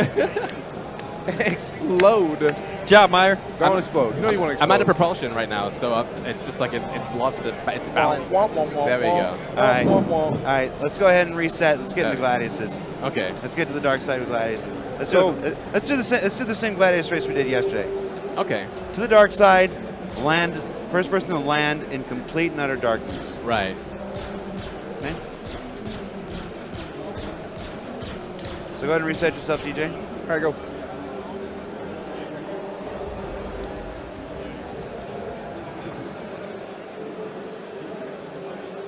All right. So I found a Gladius right here. Obviously, the moon is far too large to do this with Noxes. Yeah. because you know they do have finite fuel, and it's a question I did ask Aaron Roberts the other day. Are we going to be able to refuel these vehicles planet side? And he said that it might be an option because there are relief shelters and stuff dotted around the planet, and we haven't seen a gas station or something or a variant of that kind of sort. But it's not with. That'd be so hilarious. You just see an outpost as the gas station. So I think this is actually a good time to show off the interaction system while I'm in the cockpit of the Gladius. All right, so here's how this race works. Don't take off. Don't take off? Start your engines. Right. Get ready. The race will include the takeoff. Whoa. Okay. All right. Procedure. Okay, so where are we? So engine goes on. There we go. It's all right. It's all right, DJ. Just hover close to the bottom. It's fine. And all right. There we go. So you're going to take off, put the sun at your back, first person to land in the complete darkness is the winner. Ready? Right, so that's the sun right there. No, sun to the back. You don't want to go towards the sun. It'll take you twice as long. We'll turn around like as we start, right? Ready? Pole position sounds. Can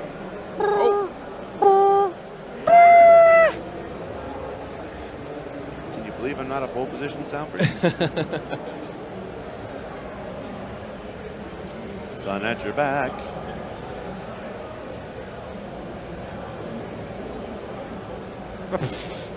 What did you do to your ship already? I didn't do anything. It was there like this. It was like this when I got it. All right, so sun is not quite on my back. I need to turn like that. There we go. All right. Yeah. And those are our Noxes over there as well. So we know exactly where we're going. And of course, oh yes, DJ is going higher, which is actually a good tactic because the further you are away from the surface of the planet, the faster, in fact, that you go. And yeah.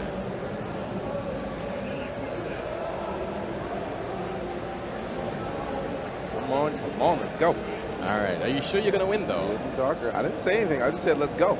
Okay. I want my ship to work with me. That's all.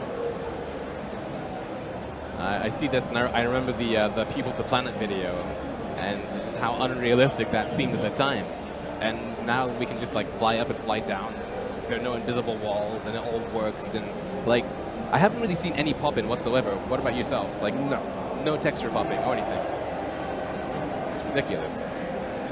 DJ, give me something to look at other than complete darkness. That's kind of the idea, though, right? Let's get into this complete darkness. Getting to complete darkness. But I'm trying to put on a TV show here.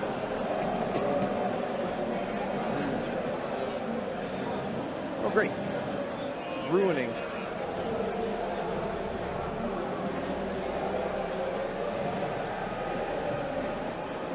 Yeah, I love the ship so much, man. Oh. See, trying to give something cool, ruining the sun at my back. Failure is absolute. All right, let's start heading down. Okay. We're now making our descent towards Nightmare.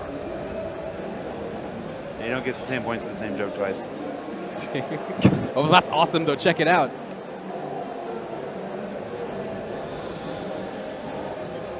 So the speed of sound, and oh, this is a question I should have asked, right? So the speed of sound is like, what, 340 meters per second? Right now I'm going about 660, but I know that we do go slower when we're closer to the ground. I guess I'll find my answer when we get lower, but I was going to ask if there were any plans on like sonic booms and stuff. They're investigating. I've already asked that question. Okay.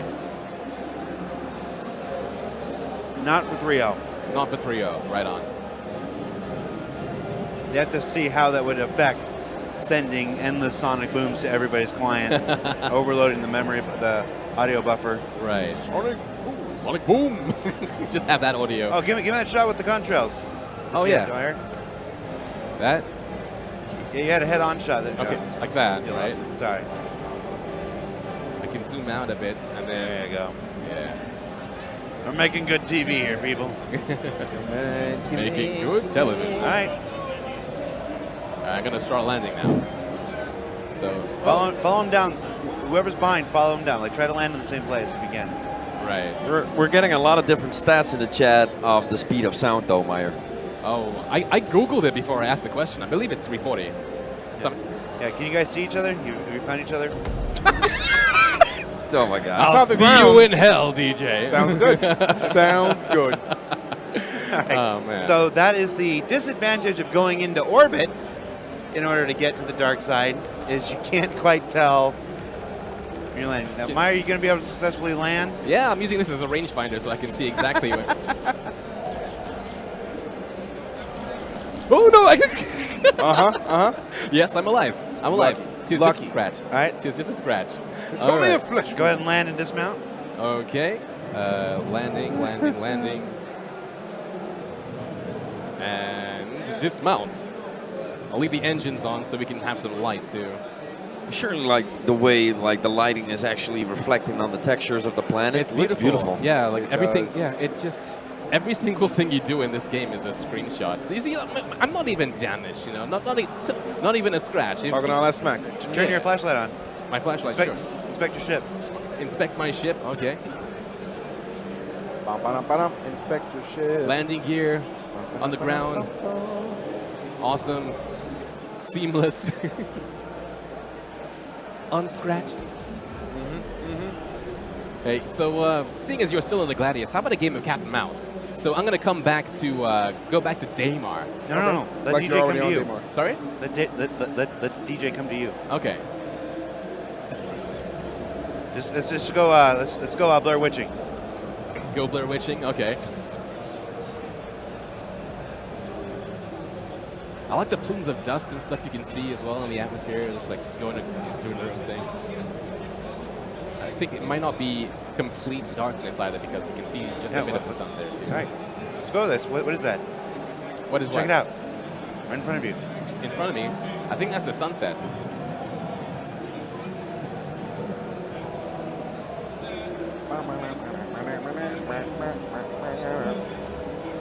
Yeah, I believe it's just the sun. Yeah.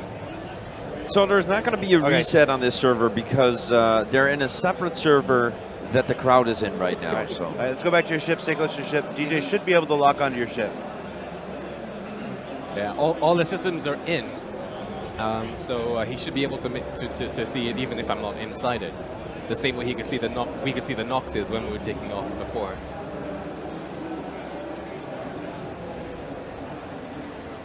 So used to have a tracker. That being said, though, yeah, I'm not sure the exact range of the radar itself, or if you need to go ahead and increase the strength of it or something, because like you can do all that. You can go inside the power settings, and I'll go ahead and give it a shot. Actually, did you just pass out? Yep. Lock on to the strongest power source. It should be Meyer's spaceship. We got to get a reading on that ship, up or down. All right, so where are we? I need to just take off slightly there. I wonder if you have to be within a certain range to see it, because Yeah, there must be a maximum range on the radar, which is over there. Let's see. I've not really given this component system much love, to be honest. There's a lot of stuff to see on it. There are now several apps within the HUD to get you to your different things. So like, there's an entire shield app. You can change just how much power that goes into it. It shows you how much it needs. So like, I need to put my power all the way here to make sure that the shields are at 100%. And I can also put them on standby if I wanted to and stuff. And that's really awesome. And those are, of course, the two shields. And you can also turn them on and off individually. Let's see, what else do we have? We have weapons. What else? Comms. What the heck is that? Okay, so this must be our radar. So yeah, DJ, Nice. we found it. So DJ is now 70 kilometers away. That's awesome. I did not know this was here. So I can turn this off, but I'm not going to. And you can also cycle it and refresh. So you're close, DJ. You're close. Just keep going that way. Keep going the way you are. That's really cool. that is pretty tight. I'm really excited about that, actually.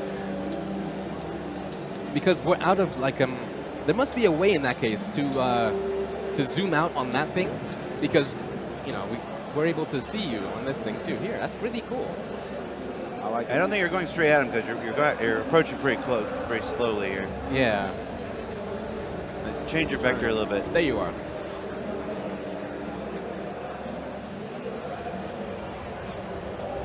Change your vector a little bit. Oh yeah, this is slower. What's your vector, Victor?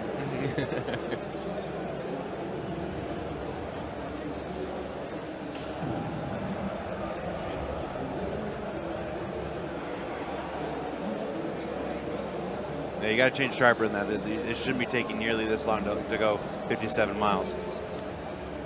Kilometers. Even.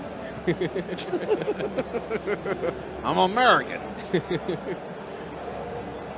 I'm tempted to go see what other functions we have here, but I don't. Oh no, this is the only way we have. This is the only clue we have these. There you go. There you go. That's right. Okay, Yeah. change your vector until it goes faster.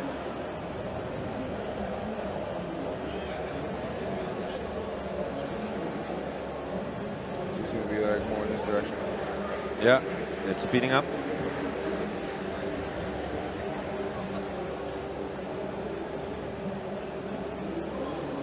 This is exciting. This is the Voila. worst game of hide and seek. It's exciting to me that this works so well. Yeah, I would have never expected it to have that much detail on Yeah. how far I am away.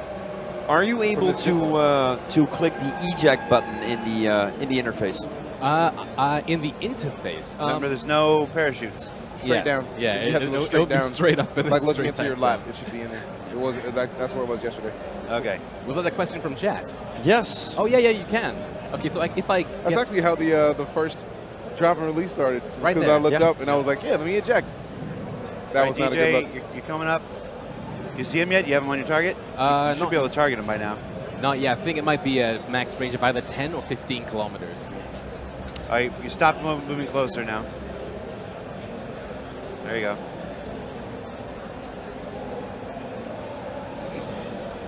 You'll be able to see because I'll appear. So, Jared, There we go. what did you guys do on stream today? No, we flew around in the dark for about 35 minutes. And it was awesome. It's awesome to me. It's awesome to me that the MFDs work so well. I love it. Okay, so what else do we have? Because you can see me right there. So Okay, you got him now? Yeah, we have comms. Yep. Okay. I wonder if I turn comms off, am I invisible now? I am hailing you. That's awesome. Look at the bottom screen. Maybe you can see it. I think my my throttle is linked to my multifunction. Yeah. Oh, okay, never mind then. Never mind. Don't crash. Just, Hey, don't crash. yeah. Oh no, it's still in the multifunction view. I'm hailing him. We're trying to That's set up a freaking Bluetooth awesome. connection That's between the two amazing. ships. Oh man, I can Bluetooth cry. 2947. All right. All right, so Myra, go ahead and get out of your ship. Get out of my ship. Okay. Oh, yeah. Very little night fight. Assuming DJ can land I already got my landing gear out. Okay. more there you go. successfully than he did last time. Well, last time it was landing at a high speed. That was not a good It look. was falling without With style. Without style. That's cool. Look at that. You see the ship down there with the ship lights on. Give me a little. Yeah. The way you contrast against Crusader is amazing too.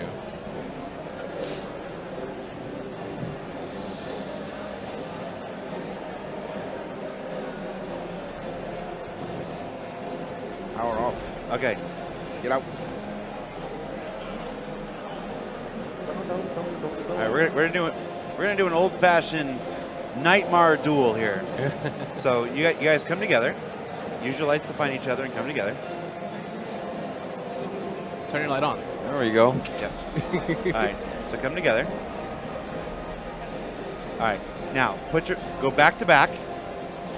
Like put your backs to each other. All right. Back to each other. All right. Turn off your lights. And I want you all to run for 10 paces. Okay. I'm gonna say go. You take 10 paces in the opposite direction. Turn around. You can use your lights. You can not use your lights. It's entirely up to you. Right. You have to find each other and kill each other. Ready? Okay. Go. 1, 3, 4, 5, 2, 6, nope, 7, 8, 3, 9, 10. 4. No, I'm counting out. 5. Keep going. Oh, man, I thought- 6, 7, 8, 9, 10. You said 10 paces. I was like, all right, Yeah, but I'm cool. gonna count them out. Okay. So, do they use their lights? Do they not use their lights? Oh, not. Well, I can see. Probably end up with them walking in separate directions. All right. We're bringing you only the best nighttime gameplay. Now, other game streams, they're like, let's show off a bunch of color and a bunch of environments. I'm like, no, let's do our gameplay Oh, there we go. Incomplete black. Some action here.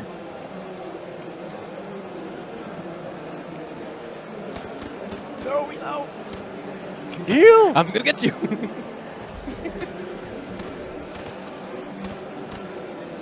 Is Millie in? Millie is in. Okay, all right. Punch him in the face. There we go. Heal. Do it. Be loud. Disappear into the night, DJ. In the night. So I think you only have one mag, so yeah. you're now screwed. All right, so now it's a race to the ships because That's right. we're out of ammo. Okay, yeah, race your ships. Finish each other off. Uh-oh, this could be a problem. I don't know what you're talking about. I took off like very slightly. Aw. Can you not get in your ship, buddy? Do you not have a ride, bro? Oh, somebody didn't turn their engine off. Yeah, my ship is slightly higher. Somebody didn't turn their engine off. Can I? I'd worry less about your Gladius and more about his, Meyer. What? What? Oh! And I died in the Gladius. You bled out? Blood loss. Ow! Yes! I had the advantage and still died. My soul is aflame. Victory is mine! But now you're stuck on the dark side of the moon. Deal with it. Oh, All right, go ahead and reset yourself, Meyer. All right. Okay. We'll stay here until the next swap out, and then we'll go back to the player server. Okay. So, folks watching at home, I'm sad to formally announce that the Gladius is less combat capable than a man with no ammo and no weapon. Oh, man. Don't bring a Gladius to a gunfight if you're bleeding from every orifice. That's a valid point. So, do you want to do that Nox race right now? That one loop? Yeah. Are you man enough or alien enough, as the case may be, seeing Really? it as an Really? alien bike? Is that how you try to challenge me to a Nox race? Yes. Are you man enough? Of course I'm man. Or alien enough? Okay. All right. So there's a Nox right over there. You know what the starting point is, right? When I can find it. Oh snap! So there again is the stamina system again. So I think You're wailing on your sprint too much. Yeah. That keeps coming up. yeah, Remember, just mouse wheel up, so you're not having to hit the sprint so much. yeah. You must manage your physicality. You must manage, especially in the heavy armor because it's huge. All right, there we go. So I'm going to the starting points over there. You can follow me. You only adopted the sprint. I was born in it. Raised with it. Okay, so DJ's made it to the starting point. Or Myers made it to the starting point. I was Usain Bolt before I was. Okay, anyway. So, See how you say Bolt? Okay. All right, now this is a fighting race. yes, this is a death race. So again, the rules are simple. Through this gate, round that loop, and back. Okay, hurry up because they're doing the swap right now. Yes. Okay, count him down, Gamble. Yep. All right, I'll try. I'll try to do it your way. Okay.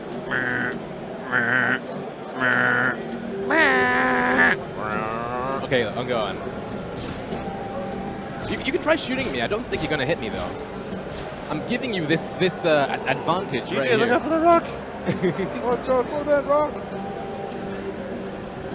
Meyer with a very comfortable lead.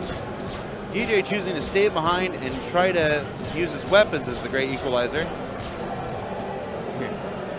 Weapons, my only weakness. Whoa! No! Okay, throttle down. Yes. And there we go. So that's what Gamble wasn't doing before.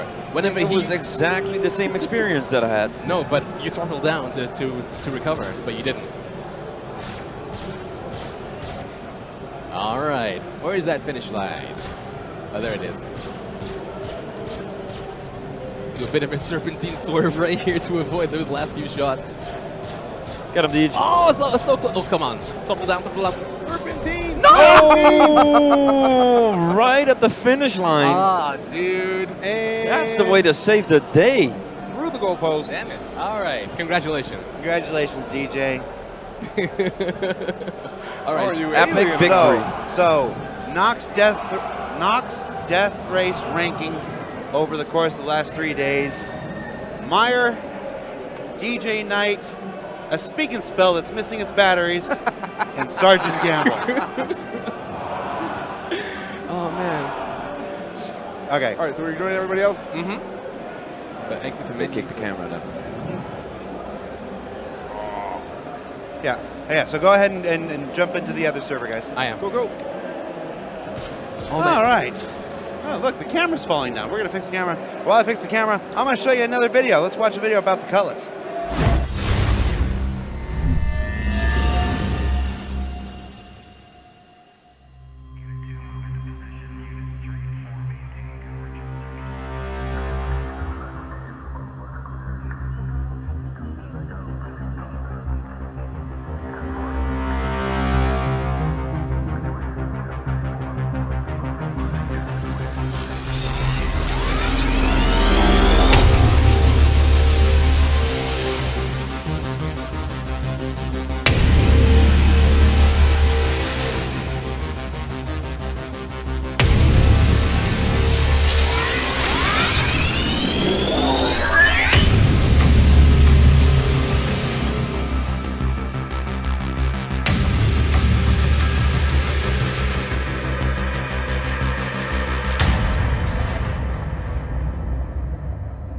From you.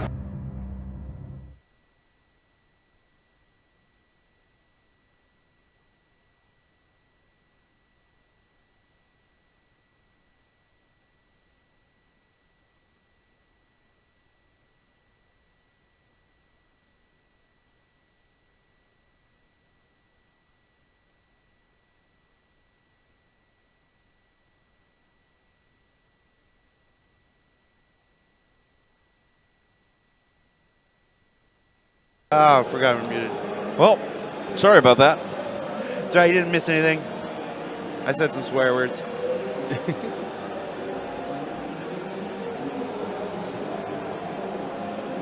All right, So what are we doing, gentlemen?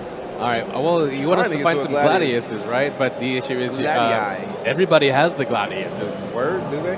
Well, I would imagine so. All right. Cutlass?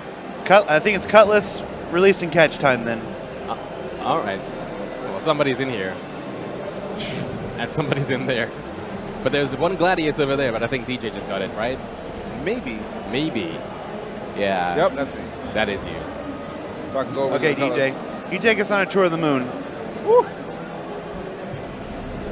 I'll try and I follow. love that button. That, like, just like we were talking about the other day. Yeah. To how, if you wanted to, you could actually hold F and then look around and work with the interaction system. Yeah. I actually set a hotkey for engage systems. Mhm. So that quick engage systems option is there. You Yeah. just set it on the host. So that is a beautiful. Like, a lot of people Fine. love the VR, and a lot of people love being able to diegetically like look around and look at your ship and press the buttons. Yeah. And a lot of people don't. But I love how like that they cater for both.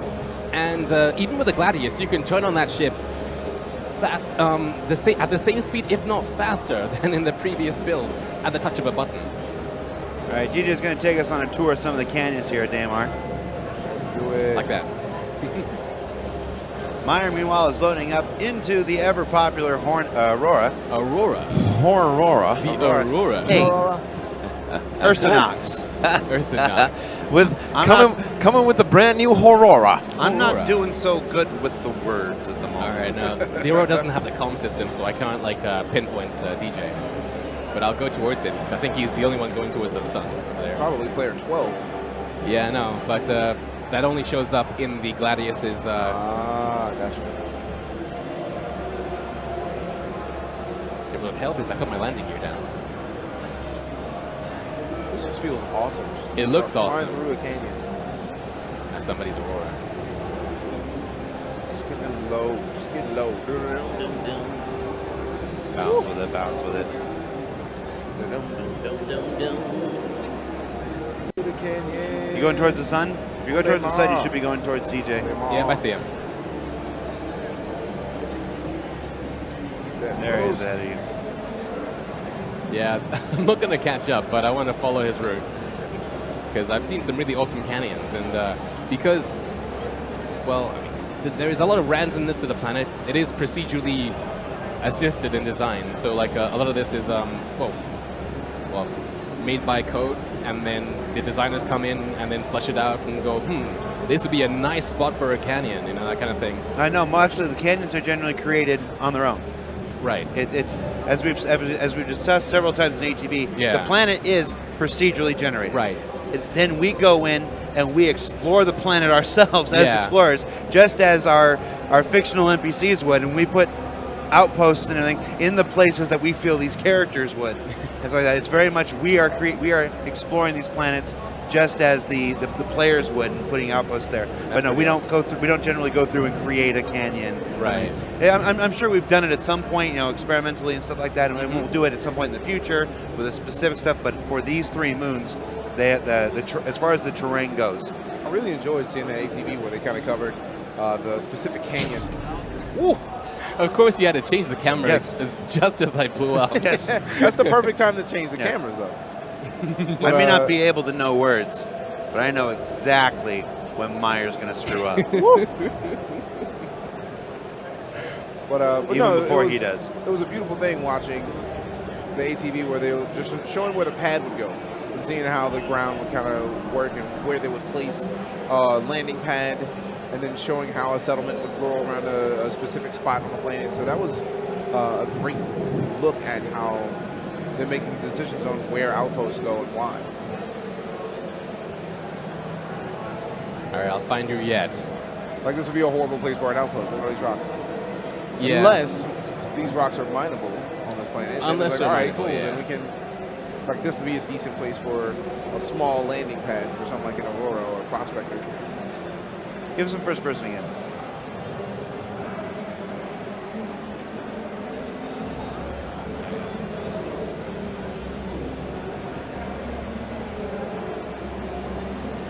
This feels so much better to have a HOTUS. Meyer is acquiring his own Gladius. Yep. I was just admiring again the fact that I can get. I just love the ship so much. I love everything about it. I love the more I use it, the more stuff I learn about it. All right, let's turn to the song.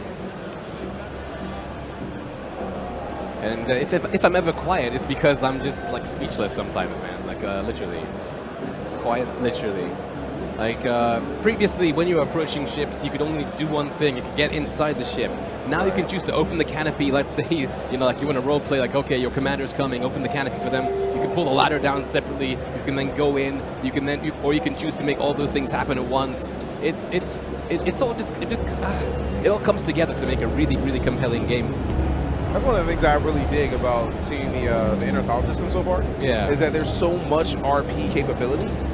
Because for stuff just like that, like if somebody's a commander and they come up, you're going to want to open up the kind of canopy a little bit. Show them, look, here, there you go. It's open. Hop in. Yeah. Whenever you're ready to go, go do what you need to do. Exactly. So maybe you want to open the canopy and salute him as he's getting into the ship. So like that's a really, it seems like a small thing at first, but the role play is going to be lovely with that. And just speaking about the role play as well, I mean, like when I opened up the comm systems and I opened up the Hail, like they've mentioned before in an ATV as well. That's Around the Verse. It's the weekly TV show that they do, showing new content. They actually mentioned that you'll be able to go ahead and call players. And I'm sure it's not in right now, but like with picture-in-picture and all that kind of stuff. Think Star Trek and stuff like that. I can't wait to see what they do with the holograms. Yeah. Right, and role-playing being really popular right now. It's going to be a great game to do a large amount of role-playing. I want to see a room where I can have a holographic, like, gigantic, just, here, look, talking to this gigantic room and just be larger than life. Like a room like this hall, just to have a gigantic hologram and then kind of show somebody else in the universe looking at that person so you can see that it's going on right now. Like that, hey, DJ. I'm super amped about that. Why don't you do a 180 and head back towards Meyer? Right, I'll make sure that I'm going in the right direction as well. Yeah, Meyer, go towards the sun. DJ, put the sun to your back. Because we're about to hit the server reset anyway. Let's see if we can get a little combat out of this one. Oh. He is 12. Oh.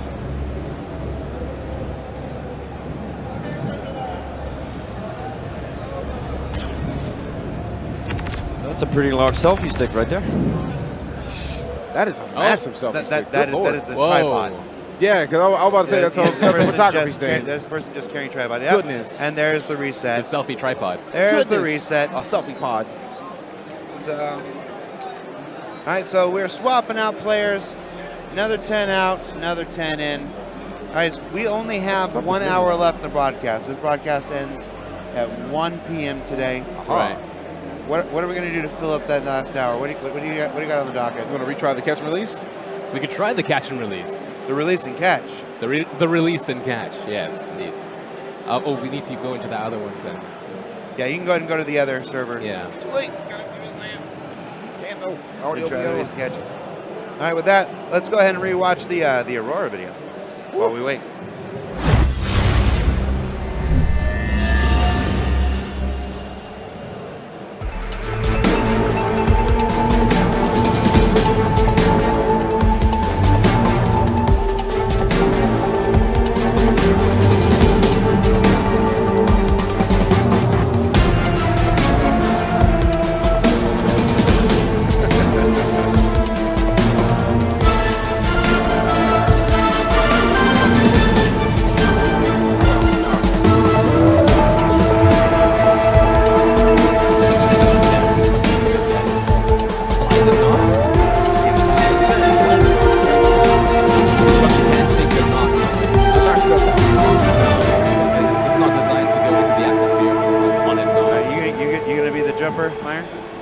Sure, I could be the jumper. Sweet. DJ has his trusty X52. Is that X56? X56.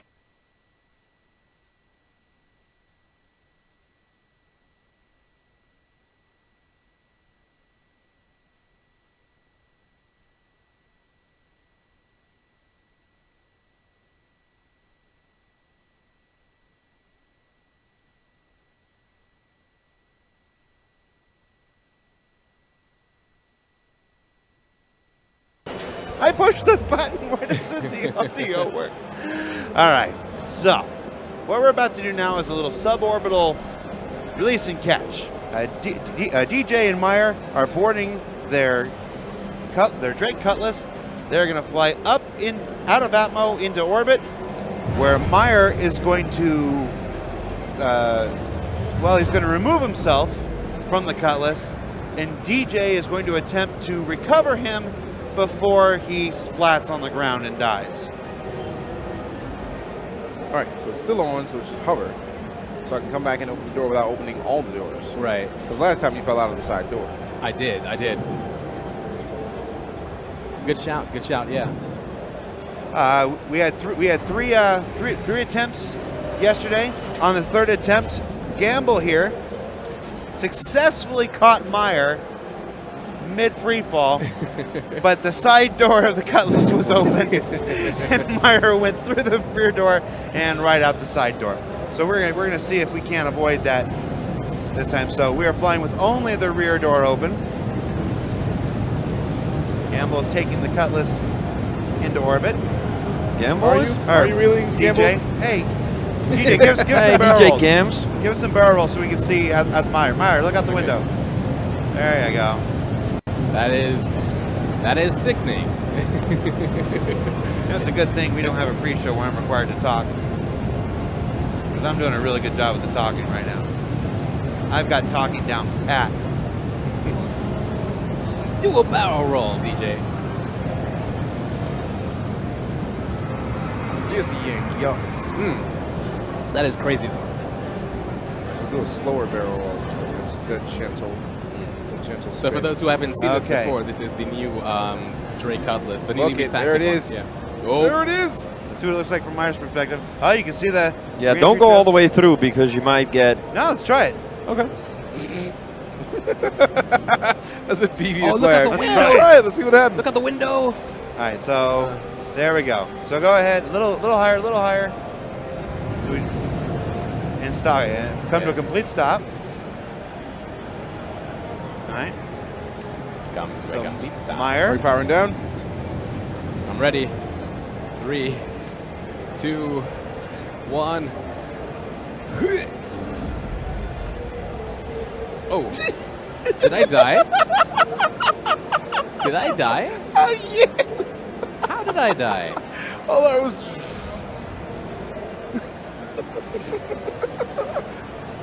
Take two. Come down and get him. All right. This worked so well yesterday. You see what I have to work with. Does this suit have EVA? I don't even think it does. You Yeah, might. That was the suit DJ was in. You might want to jump out of the side door. Out of the side door? No, we Yeah. jumped out of the back door last time. No, He was the one jumping out. I was no. watching. At the time that we actually succeeded, he was jumping out of the side door. Not that that matters in Yeah, but success, the times that but- you didn't succeed, he was still jumping out of the rear door. and Exactly. not dying. That's the reason why I didn't succeed. Yeah, but we're trying to keep the side doors closed. I mean, No, you jump out of the back door, and we've jumped out of the back door and not died before. I wonder if that's because we were out in the atmosphere. And maybe his armor was broken. maybe you've been shot. So let's see. How far am I from the spawn point? Let's follow some of the stuff on the radar. Yeah. Do you not have to use the radar? I never bother with radar. I honestly don't know how the radar works on the Cutlass. I've never used it before. Oh, there we go. Oh, nice. I like how not everything was visible. Yeah. Like there is a max range, and obviously, like you can see more looking down than when we're actually down on the ground, because there's no way that I would have popped up like that if you were actually like along the parallel with the ground, like you are when you were trying to get me. Remember? All right, where is he? I'm looking around.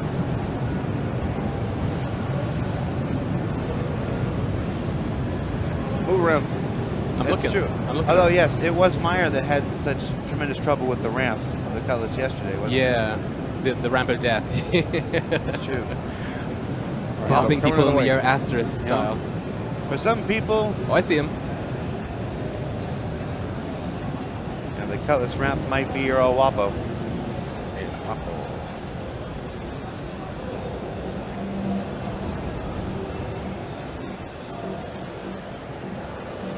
Can you back into me a little bit, just so I don't have to run so much?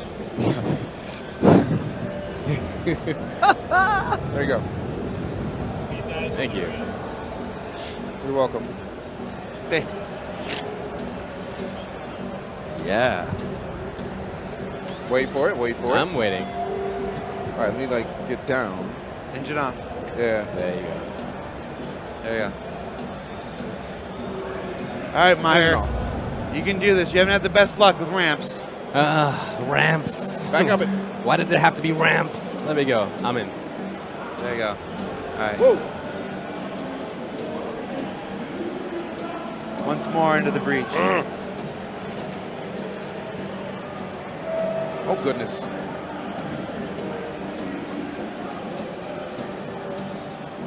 All right. So we mentioned before how like this ship is meant to be like a drop ship. And I believe this is the go-to ship of 3.0. When we do get the patch eventually, and we have trade, and we have combat, and we have the economy system and all that kind of stuff, this will be my ship of choice. Because not only do you have seats here so you can go rescue players who are stranded on the planet, but you also have the cargo bay so you can put your cargo boxes here for those missions as well. And you also have not one, not two, but you have three. Whoa, did we just take off? No, I just powered it down. Oh, okay. Restart it. But we have three different crew positions on this ship. Later as well, you'll be able to put your guns and store them away over here. You can have like a collection, if you will, of like rare stuff. You've got beds here for yourself and for NPCs to use. You've got a turret as well for not only helping the gunners in the front attack, but also to help defend you from behind too. It is the ship of 3.0 in my opinion.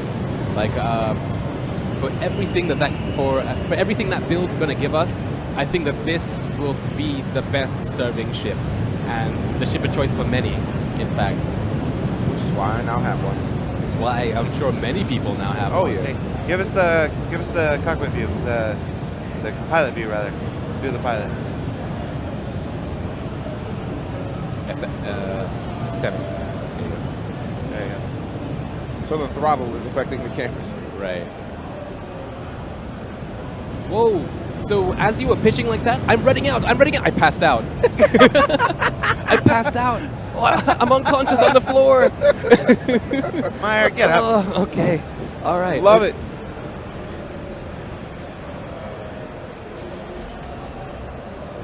That makes me happy. So I'm Okay, I'm that's probably high enough. yeah. All right, All right, so Slow it down. come to a complete stop. stopped. So either you're going to have to open all doors. Yeah, because we didn't open them before, so you have to Yeah. open all doors. Because you have ownership. So I'm sure that when the patch does get released and you can invite people to your party, then this won't be much of an issue. But for the sake of the demo, you know, they're assuming that nobody is in a party together, so they're showing up the locking system and stuff. Yeah, just use the interaction system, DJ. Yeah, it's on the The left. throttle is affecting my mouse controls. Great. Open exterior. Should be good. Nope. I need you to get out of your seat altogether so you can do it, because otherwise Yeah. the side doors will be open too. I gotta go and adjust my my throttle controls. Yeah, on no one worries. foot. Open up. Open your gates. Thank you kindly, sir. All right. Make sure that DJ is Go. back in the car. Go, Meyer. No, go. Go now. Why now? Actually, go down. No, Go down. no. You won't be able to find him. If I go now, he won't be able to find me. He has to like tilt first, right? Okay, so 3, 2. Hold on. Okay, All right. Straight down. straight down. Okay, I'm ready. I've been training my whole life for this. Hoorah! Jump. Oh no! All right. I have so many regrets. All the regrets. All right, there you are. All right, so I need to go right. Oh, left. You need to like strafe right, I think. All right. You're You're straight. going- you're Maybe going it's farther left. away. It's going further away. Yeah. Farther away. Yeah, remember everything's mirrored. And you're in the dark side. Yeah, you're getting farther away.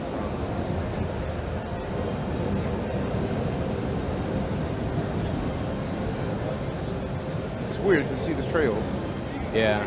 So you're just too far away from me. Yeah. You flew away from him instead of towards him. This is looking like a well. I mean, Turn the screen. Look.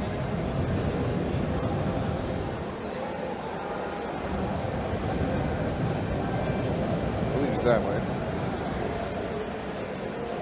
I have complete and total There you go. You're coming closer to him. confidence in your skill as a pilot. You're going in pretty fast. Yeah, you're going down. You're below. You're way below him at this point. Go. Pull to your left. Oh goodness. We actually successfully did this yesterday. I don't want to alarm you right now, DJ, but the floor is getting a bit larger. Slow down, slow down.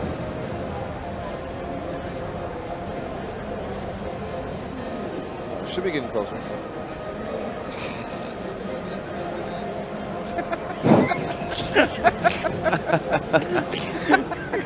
Come over here. Come. It's weird. 'Cause I'm trying to base myself on the trails.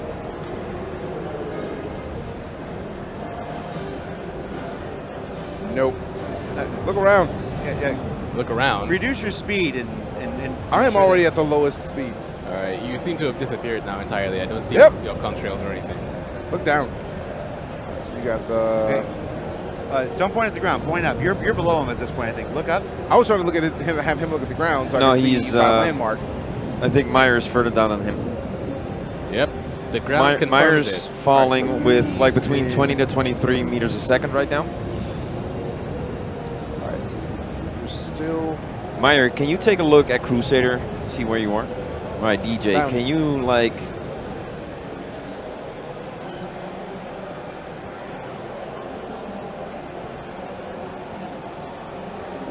Great. So we got 3 there. I think he's more to your port side. He's using the craters to try and Yeah, I'm trying to see what craters he's looking at. That's a lot of craters. It is. I think is it those three? Like they make an L, like a 1, 2, 3, and then they have the canyons. All right, so there we go. So those. But sadly, I can't see you anymore. Yeah, I'm way too far down. Yeah, wait, wait. Or you're way further down than.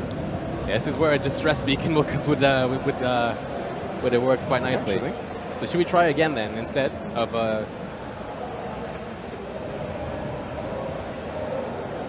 Oh, Well, are you looking for the com thing? I was gonna.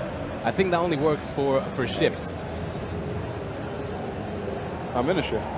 As in, I'm not. I was a gonna ship. try. I was gonna try though. Right. You'd never know me. So how long did it take for that Red Bull guy to to die? Forever. So it's gonna be a horrible death. I don't think he died. You're gonna die Hey, slow. what was that? Tilt down. Can you fire your guns a little bit, DJ? Maybe that's something that Mario can spot. Mario, look around on the over the horizon. See Over what the you see. horizon. Okay. Keep firing, DJ.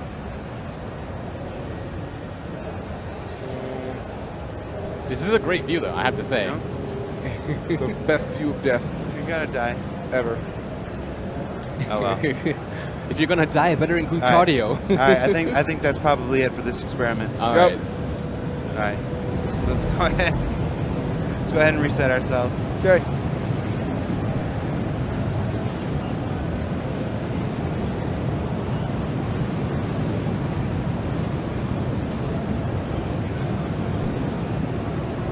Oh man, We do that from yesterday. Does it work? I thought it was a different one.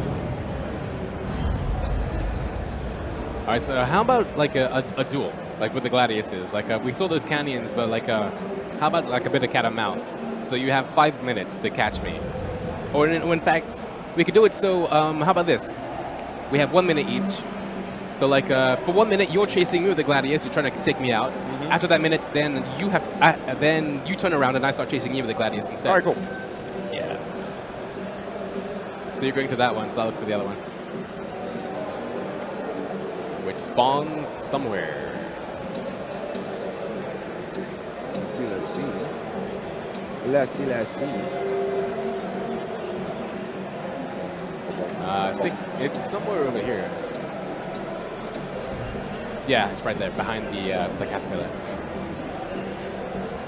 So Gamble, you can still sit comfortably knowing that you're the first and quite possibly the last person to successfully release and catch somebody from orbit. Well, For now. you know, they always sing high praises of the Dutch-Canadian Space Authority. You know, like it's to be proven. What? Well, It's hard. It's harder than it looks, though. That's for sure. all right. And before I approach the ship, I just wanted to show off again the run speed, because I always do.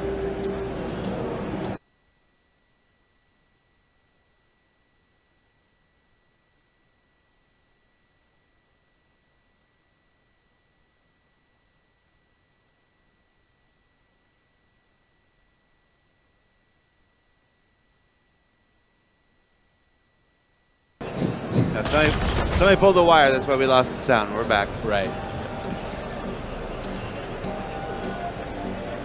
All right.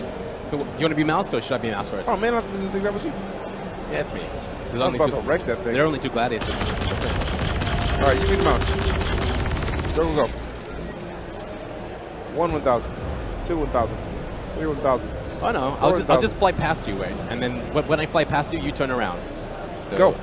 Where are you? I don't see you. You must be Above you. Above me? Oh, I see you. Okay. At the next reset, I have something specific for you to do. All right, cool. This came from chat. All right.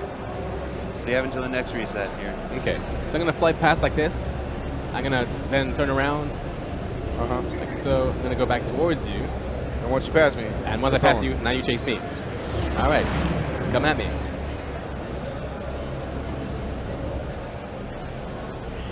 Did I uncouple? I uncoupled. I feel like I'm going to win.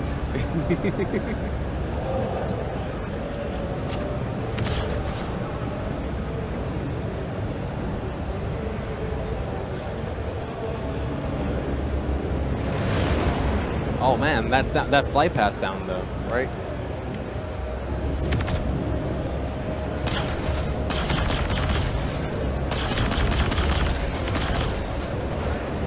I think it might be more fun if Disco, you call for the cat and mouse change yourself as opposed to waiting for some. I have no idea what you're doing. So it's cat and mouse, right? So he's chasing me. He's trying to take me out. I'm the mouse. I'm running away, right? All right, so kill him, DJ.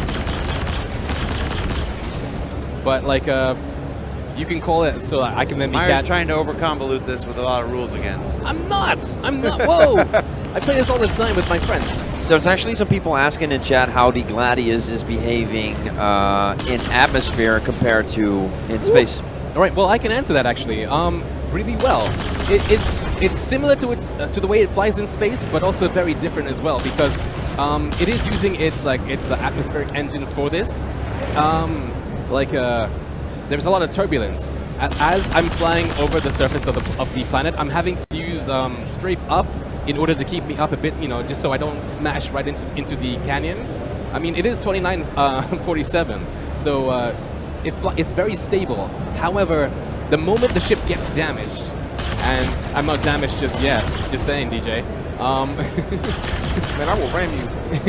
Things do get a lot more difficult. You have to start counter steering. You have to make sure that you roll A little touch and go there. A little bit. You roll to ensure that your ship doesn't turn into a rock and that kind of stuff. I mean, like we can stop this for a second. No, keep going. Okay, so that DJ can shoot me and I can demonstrate. Oh, really? Really? It's like that? Okay. I got you. I'm just saying. I got you. I own this game. I got you. All right. But I do love these canyons. This is actually one thing that I've managed to tick off early in my bucket list, and that's to find canyons like these and to just soar through them with like a ship.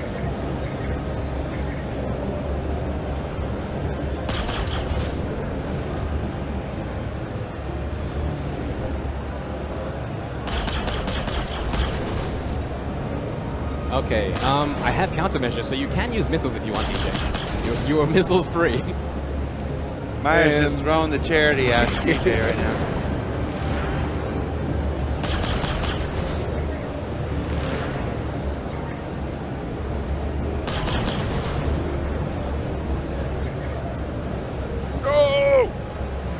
Oh no! Blackout! Don't get out! Ooh! Ooh! Clutch! Having trouble there? MLG, DJ. Not at all. Not at all. So, in DJ's defense, actually, he's having to overcome what I was talking about earlier with the fact that having a damaged ship because he managed to clip the canyon. So, like, he's blacking out now because his turns are a bit more severe. What are you doing? Nothing. Didn't work. I was trying to get you out of the ship. I was like, get out. You just tried to eject This me. is all them. Get out. Shut up. All right, so you're the mouse now. The glove is on the other foot. What? Okay. What? Yeah, Myers going after you now, DJ. Oh, I noticed.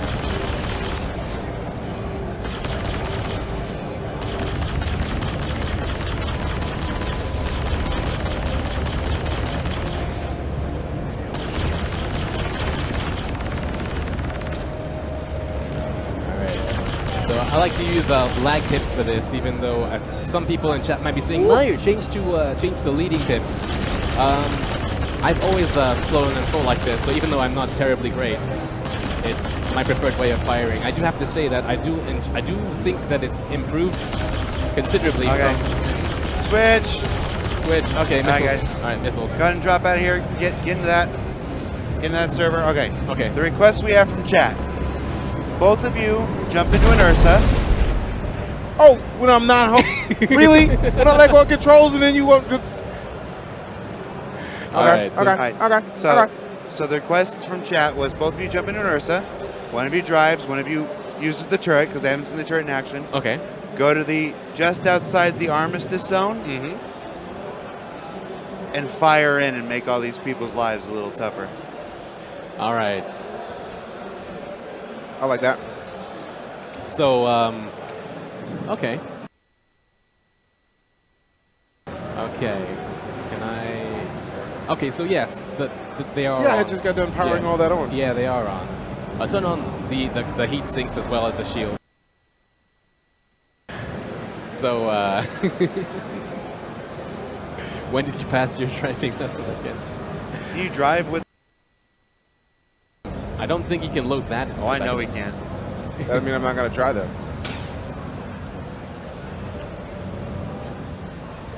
Yeah, Right. the wheels are too wide, so you can't even get a purchase onto the ramp. Push it.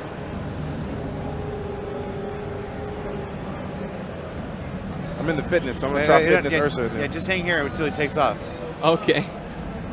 Go to third person. Oh, I see what you're trying to Hey, do. DJ, go to third person, yeah. See what happens. Okay. Power on, engaging thrusters. Oh! Right at the switch. All right, at the switch. Oh, that hurts. That hurts. Over here, because we got a decent amount of things that we can drive up over here. Yeah, there we go. Yeah, follow DJ. Okay. Because we might be able, if that rock is right there in front of me is smooth enough. All right, this run is over. Straight down. All right. I'm trying. Okay. Now spin to your. Now turn to your left. Turn to my left. I was gonna say you want to present your long form to him. Okay. You want to put your exactly. You want to present to him. There you go. All There you go. Hang right there. Take it slow to see the.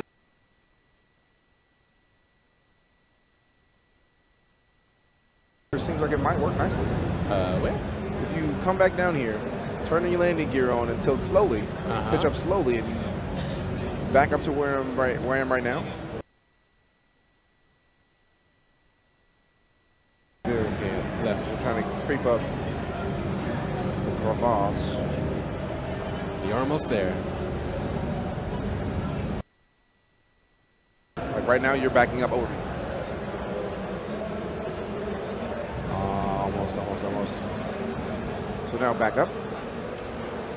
Back up. Okay, backing up. All right, so I'm going third person to try to help out with that as well. Yeah. Right? Okay, straight down. Straight down. Okay. And tilt up. Okay. Right there. Stop. Whoa. Tilt down. I'm trying. Oh, it's caught on something. Yeah. It's caught. Ooh. No. Whoa. That's it. Whoa. I'm alive. I'm alive. All right. I'll put the roll landing to gear the down. left and then straight down. Roll to Landing the gear was down. Oh, that's perfect. Go. DJ now. Oh, got it. Yes. Okay, now strafe up. Okay. Straight up. Okay. Only strafe up. No. Go third person, DJ. No. It's still on there though. All right, so strafe right. No. Oh. Right. Maybe tomorrow. No. Not maybe tomorrow. All right, guys. That incredibly exciting and thrilling series of events concludes day 3 of our live from the Gamescom show floor extravaganza.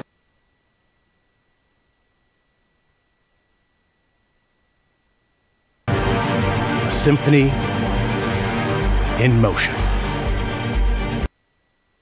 Makes the lighting much more.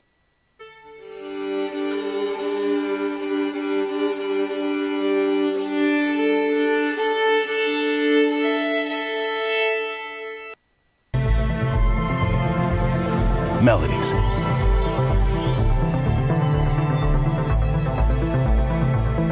It takes an orchestra.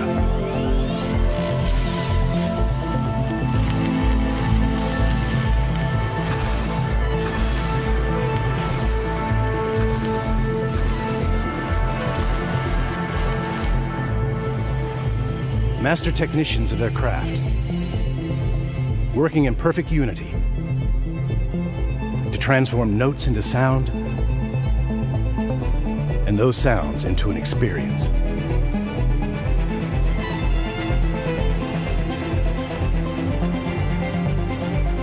But most of all,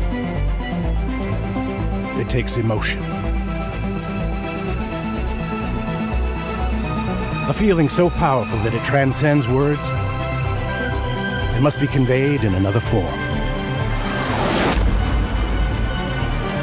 Introducing the new 600i from Origin. A symphony in motion. See your authorized Origin dealer for details.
Ladies and gentlemen, please welcome to the stage Sandy Gardner.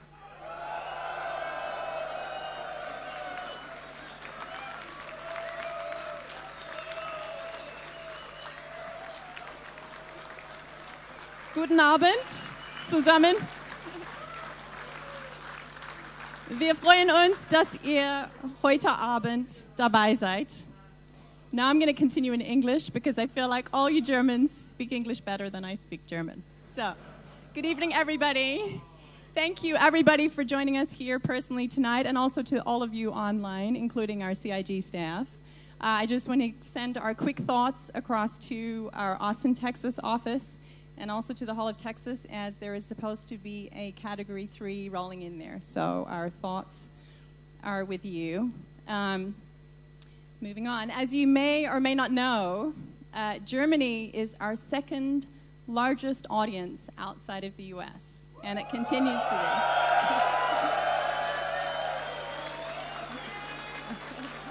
So thank you very much for having us here again. We love being in Cologne.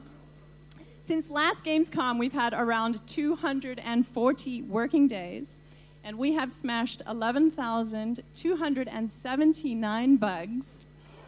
And we now have over 400 plus staff worldwide. So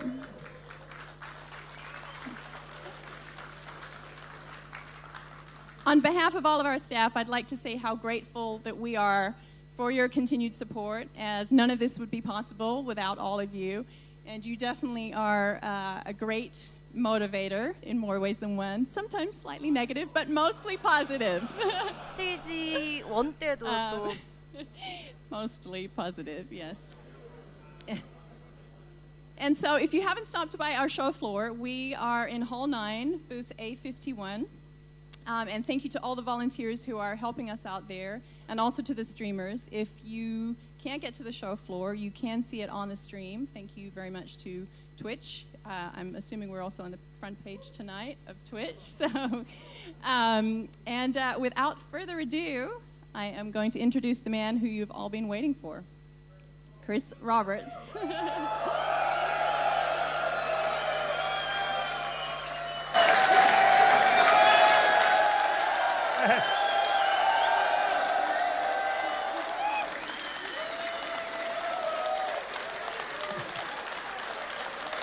Good to see you guys tonight.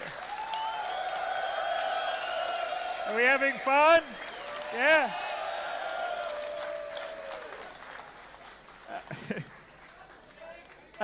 So normally I would have a PowerPoint, which we can have a bit of one here, and we would go over all the points, but we thought that perhaps we should just get straight in to a demo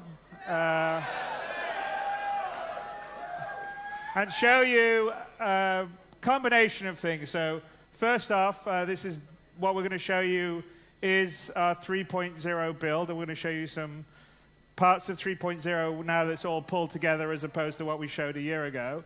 And we're also going to show a couple of additional things that will be coming down the road that are built into this that we're pretty excited by. Hopefully you guys will like it. And so without further ado, I'm going to move to the appropriate screen. We good to go, Glenn, on our side? Okay, and then the only thing I'll warn you is this is probably the most high level of coordination difficulty demo we've ever done live before. So, and we still have a lot of bugs in 3.0, so I'm not making any promises. All right, thank you.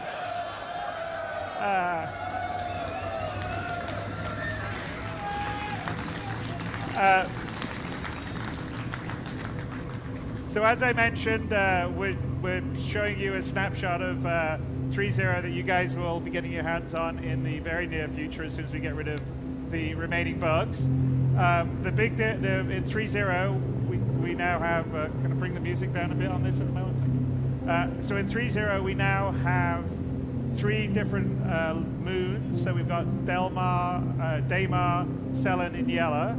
And in addition to that, we have the asteroid of Delamar, which has the Levski landing zone on, and it's the first full implemented landing zone that we're having in the PU. And it's much more built out than it was previously.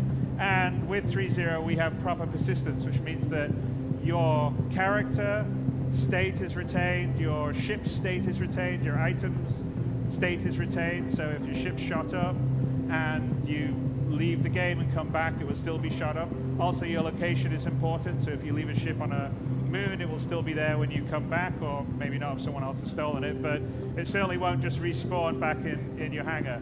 So, and the sort of 3 major save points currently in the 3.0 build are Port Olisar, Levski, and Grim Hex. So we're going to start here in Levski. Glenn here is in his easy hap. Let's get out of bed, Glenn.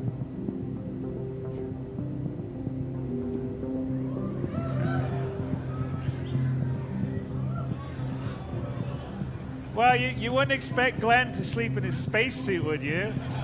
That is so 2.6. So, as you've noticed, Glenn is in his skivvies or sleeping outfit. But in 3.0, and this is quite different than what we showed last year. We have a completely modular clothing system, so you can dress however you want. Previously it was like you either had your civilian outfit or your armor outfit. That's no longer the case in 3.0. You can do, any combination you want. So you can put whatever different jacket, trousers, t-shirt, long coat, armor. You can mix and match different armor pieces, different helmets and everything. So let's pull up our mobiGlas, Glenn. So the other thing you'll notice here, and in the mobiGlas, well, one of the apps will help us dress, but just to notice here in the mobiGlas, that's another big difference between what we showed last year and what we've put into the new 3.0, which is we've completely refactored the mobiGlas, which is your sort of, well, it's basically a smartphone in the future. And here's sort of the home screen, which I think we've shown on a few ATVs, but just to go through it, obviously that's how much money we've got, 125,000 UEC. You can see in the middle what our heart rate is, and there's a, we have this thing called the stamina system that we're introducing with 3.0, which tracks your stamina. So our heart rate indicates how exhausted we can become. And so if we're running around a lot, that'll go up, our stamina will go down. If we're injured, it potentially will go up too. And obviously, exerting yourself, running around affects that. Whether you're injured affects that. Also, what you're wearing affects that. What you're carrying affects that.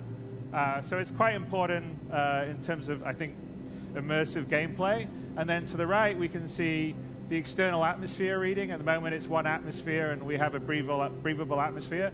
So the other thing that we've added to 3.0 is we track the atmosphere you're in. So in the case of Levski, there's a breathable atmosphere inside Levski, but it's on an asteroid, so if you go outside, there is no breathable atmosphere. We also can track the composition of the atmosphere, which you can see there. So there could be an atmosphere, but poisonous to you, say, a human. So either you need to be in a breathable atmosphere, or you need to be wearing a suit, spacesuit, environment suit, whatever, that has an oxygen supply, or you will die.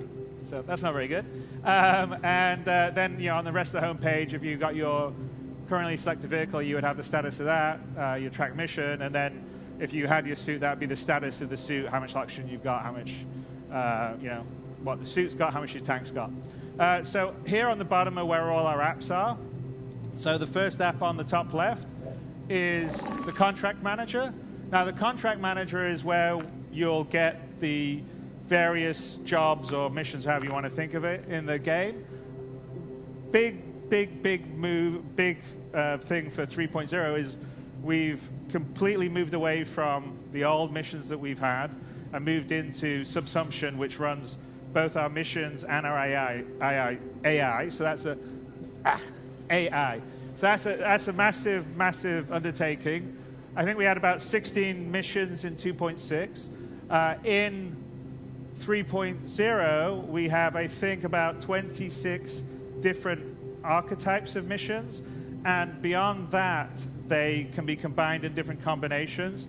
And there's a large amount of procedural missions. So literally, there can be millions of missions that you do in 3.0. It won't stop. So it's not like you have 16 finite missions you do and you're done. There's missions to escort, missions to deliver something to a location, missions to go and get something from a location, missions to investigate a missing person, like whether someone's dead on a wreck or not, identify them, take someone out, clean up pirates. And there's these templates that can be put together in different combinations. And on top of that, we can also have some missions that will be created where there can be a mission for one player, and then another player is given a mission in opposition to that. So there's a lot of potential for ongoing gameplay in 3.0 that wasn't in 2.6, which is important because now we have persistence, and so you need to earn money to keep your ship repaired or to keep it rearmed. I mean, no longer free missiles or no longer free fuel and all the rest of the stuff. Well, that's a game. You got to earn your money to keep your ship going. So there'll be much more of a game mechanic. So here's where we would have the variants. So like, for instance, this is just a simple one, a collection from Yella. Customer requires medical supplies, crate to be collected from an outpost on Yella and delivered to Port Olisar. So between this and between trading, where you can buy commodities in one location, take it to another and sell it, there's a whole sort of beginning of a dynamic economy that we can run. So besides the various jobs that we can select here, there can also be offers that we're getting from individuals. And by the way, in 3.0, it'll just be from the game and NPCs. But going forward, players will be able to also put missions up here and give off, basically make offers to other players. So let's see if we got any offers. So here we have, there's a job opportunity and Eckhart Security, if everyone remembers Miles Eckhart from last year. So he is one of the 2 mission givers in 3.0. And he says, another job's popped up, thought you'd be a good fit, so we probably should go and talk to him about it. So we will accept that. And then if we have a mission that we've fully accepted, because we just accepted the offer to talk about it, we would have the accepted, and then also the history of missions we've done in the past. Then the other sort of tabs we have is there's one for our sort of repair, restock, refuel stuff if we were at a Cryastro station, or you can also do that in locations like Levski or Port Olisar. Over here, the next tab will be the vehicle works. It's currently called Live Works IR, but this is, you'll be able to modify and change out equipment on your ship very much like you can in the Arena Commander app at the moment. We also have a journal, although we haven't really done anything at the moment. Glenn is just beginning. And then we have comms, which we'll show you in a little bit. And Star Map, which we'll show in a bit. And we'll go to the Player Manager app right here, which is how we sort of organize our dressing. So we're in the skivvies. This is why we went to the Moby Glass in the first place. So let's put... and here, so we're in Levski. We obviously saw this last year, but what we didn't see last year is AI moving around, doing things, in that case sitting down. I think if we look, yep, he's checking his Moby Glass. Maybe there's a maintenance guy doing some work somewhere. Oh, I guess not now. That's the nature of AI running around. There's about 200 AI running around Levski at the moment. And it's the beginning of subsumption. Subsumption AI is what we're using in Squadron 42, and we will be using in the PU. It's very much a Sims-type AI, so people have schedules. They go to sleep, they get up in the morning, they go to work, they go get lunch, et cetera, et cetera. All right, so let's go down. I guess if we follow him, we'll see he'll probably... maybe he's going to use the... No, he's going to check it out. He's going to get his little thing out, and he's going to do some work on it. There you go. All right, let's go down to Café Musan. So in 3.0, there is sort of basic AI moving around, doing things, shopkeepers, bartender, mission givers, but it's just the beginning of what we're putting on, and it's going to be much more fluid and more sophisticated as we go down. Again, we use the user interaction mode for everyone. Here we're in Delamar. There's, as you can see, there's a fairly big amount of change in the sort of space landscape. This is actually how Delamar is meant to be. It's a very large asteroid in a big asteroid field. So we have some pretty large asteroids up there. There's a couple that are 20 plus kilometers inside. And here we are at the sort of the main market section, which we walked through last year. And if you haven't noticed on the sort of lighting and volumetric fog, so we've switched to volumetric fog, which we also had a little piece on ETV. Makes the lighting much, much, much better, so the sort of sense of the shops are available throughout the Grand Parter. And one of the nice things, so with 3.0, like between this and last year, we filled out all the shops in Levski and added some stuff in other places like Port Olisar. So for instance, there's shops for ship items and weapons. But let's go and find Miles Eckhart. So besides clothing shops, armor shops, personal weapon shops, there's shops for ship items, and in the next release 3.1 we will have ships that you can buy as well, and that will be the full amount, the trifecta. Right.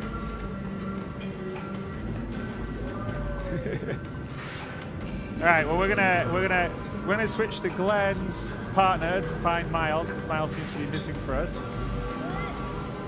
Glenn, are you down here? There he is. Hey, Glenn.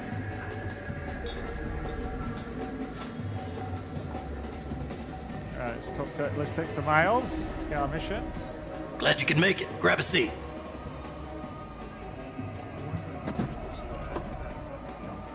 time to time, jobs find their way to me that aren't orthodox requests.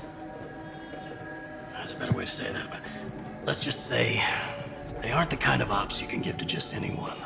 They require a very specific type of person.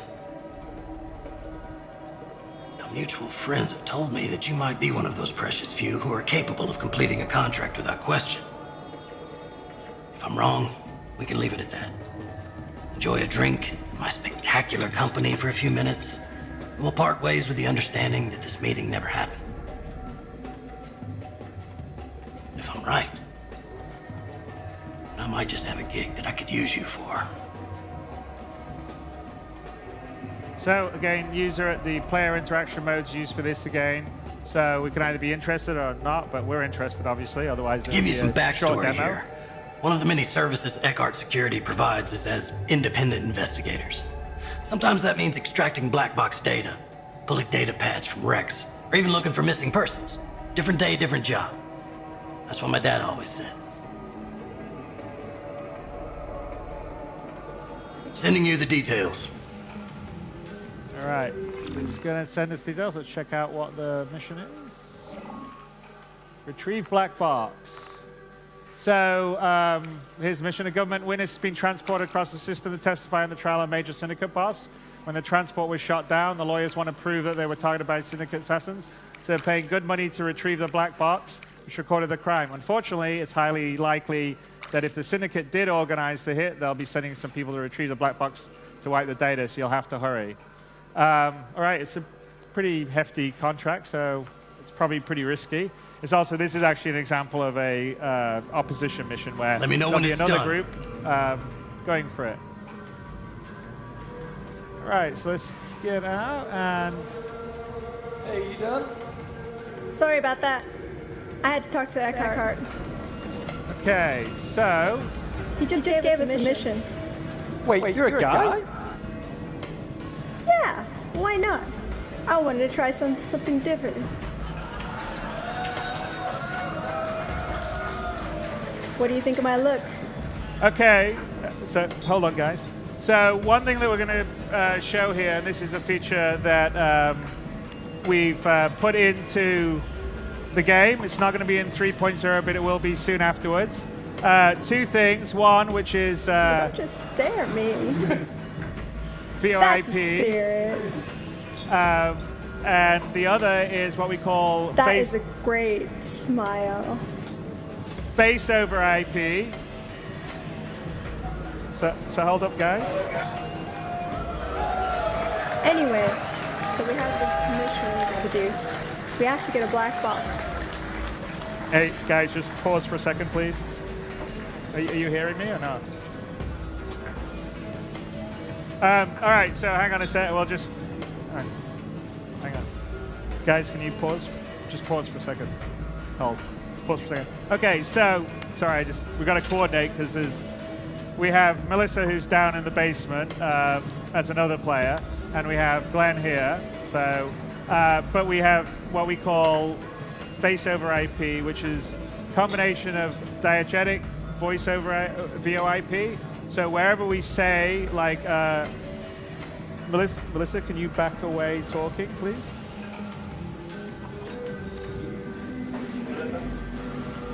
Right, so like I was saying, we have this mission. We got to get a black box. It's from Daymar.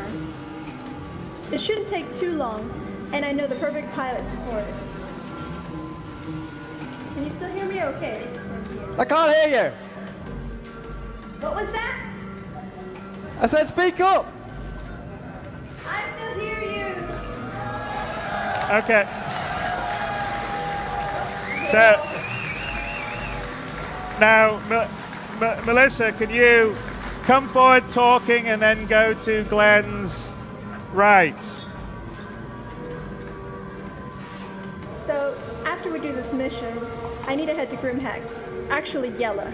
I left my ship there. So if you don't mind, and if it's not too much trouble, I'd really appreciate it. So if you notice there, so so the voice is fully diegetic. Shouldn't It's in take the too long, especially because John's a really good pilot. Okay, all right. He can get us anywhere.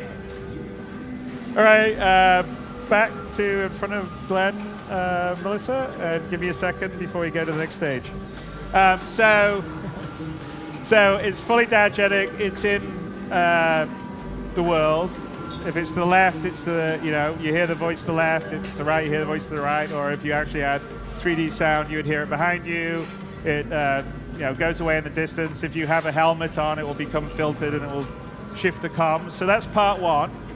And the other part, which you've sort of seen a little bit that's happening here, is once we put that into the game, we sort of realized that if you don't have the face and the your lips moving when you're talking, and not only that, to try and sort of see more of the emotion, it feels really weird in a game that has the fidelity that Star Citizen did. So we've been working with a company called Faceware to put their live tracking SDK into our game so we can drive our head rigs. And we have an advantage that we have this live rig technology that we've developed to work for Squadron 42 and that we use in the PU. And it's what drives Miles Eckhart, it's what drives all the stuff in Squadron 42, what drives the shopkeepers. And the advantage of that is that it has various poses for the faces. And as long as you can decode quick enough video coming in, then you can drive the facial stuff. So here we go. Yeah.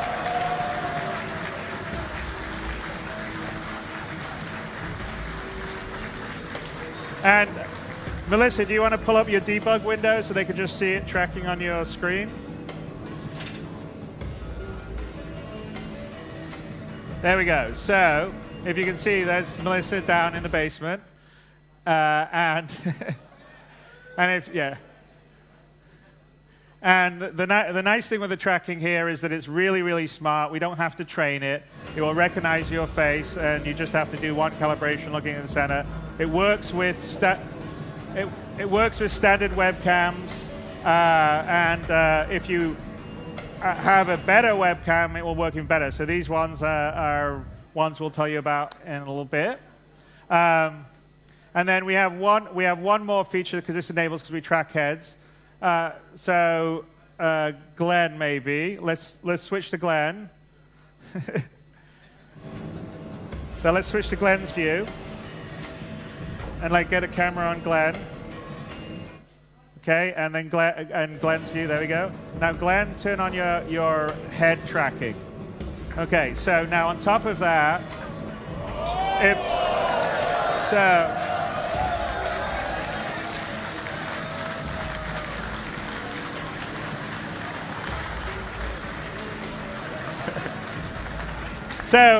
So it's essentially has the track AR functionality because we track the head as well, and it's quite useful, say, when you're in a cockpit looking around for situational awareness, and also, honestly, in these sort of situations, if you want to nod your head without having to move the mouse, it's pretty good.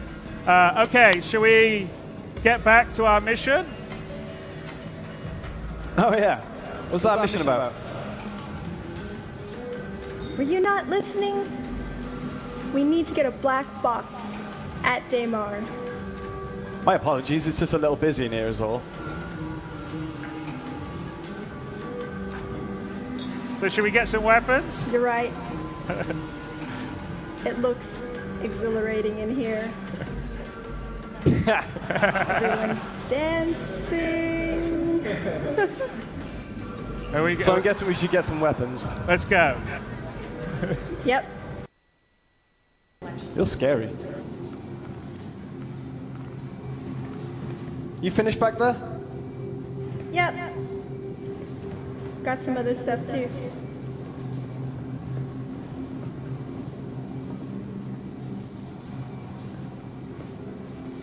You all set too? Oh yeah. We just had a few new items. Great. Let's so make go. sure to check them out. Nah, I'm good. Ladies first.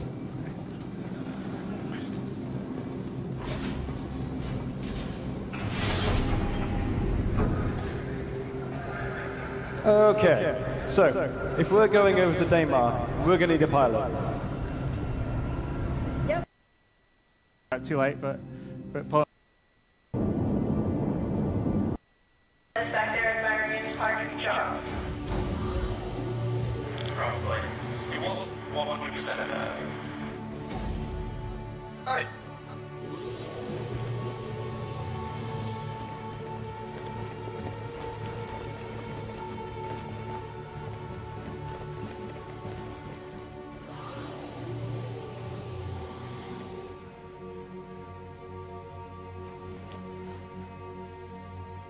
Ready for this?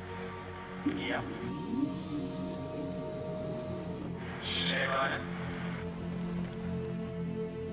Hey guys, the pilot. Yeah, but it worked on the last couple of lasers.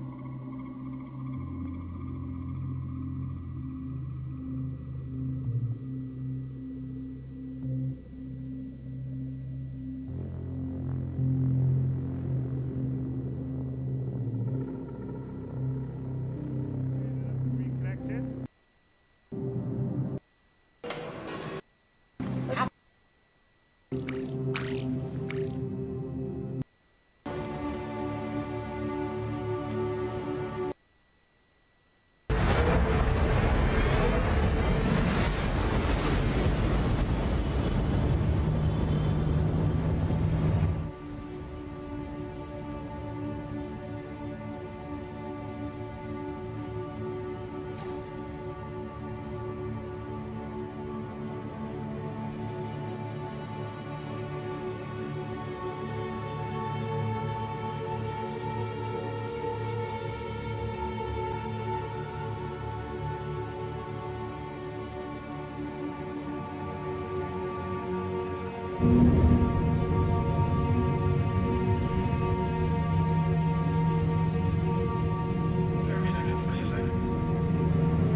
You don't get spicy.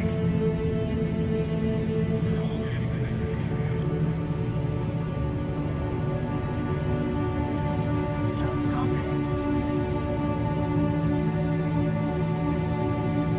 No pressure, John. No pressure, John. No pressure, John. Stop it. No pressure, John.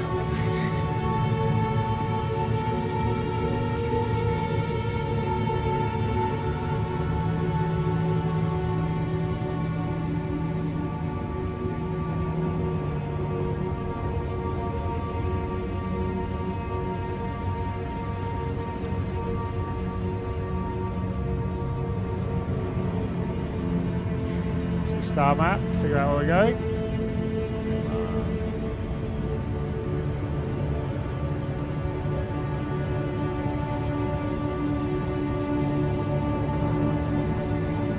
And if you see in the view, you guys can see that's Crusader off to the right, and then we're going to Caterpillar on Delamar, which is almost 1 million kilometers away, 793,000 kilometers.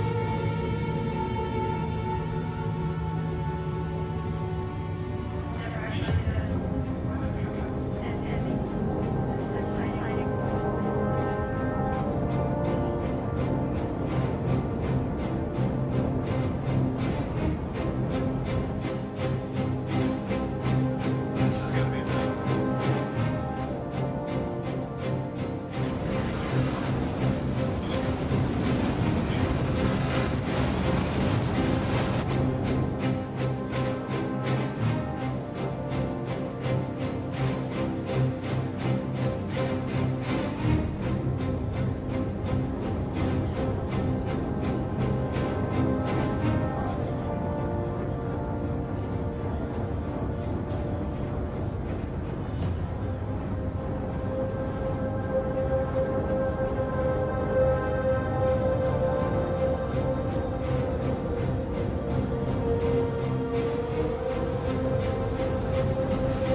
Okay, fingers crossed. Here we go.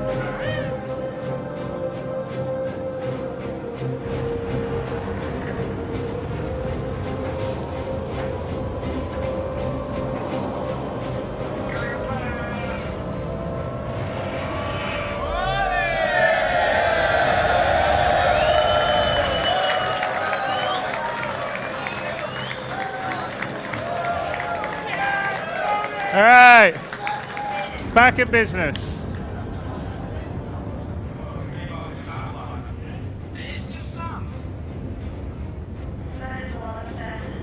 As you can see, by the way, Daymar is much larger than Delamar. I think it's maybe 1,000 or so kilometers in diameter. Good job, John. Oh, you're a bit. If this mission goes well, you want me to?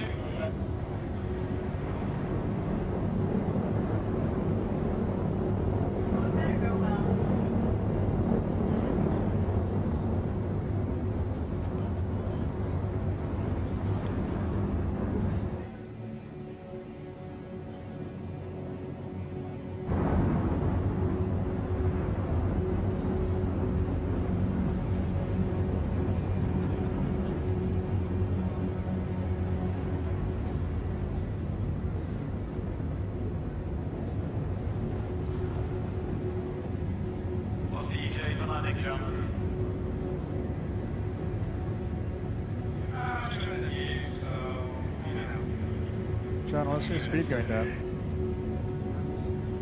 John, the view is sound.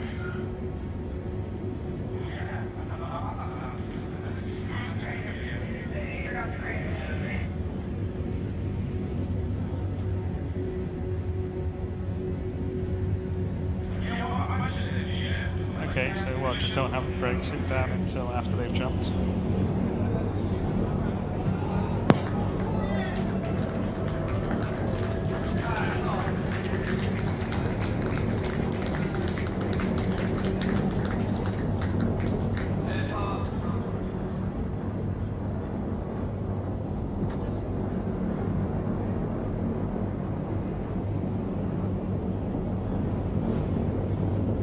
By the way,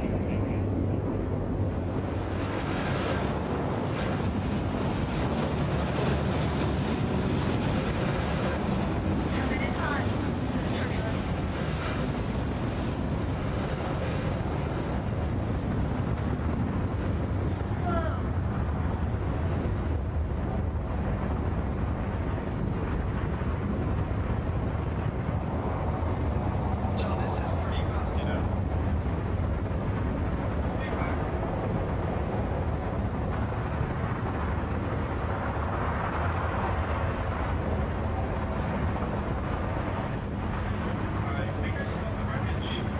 I see it too. Cool.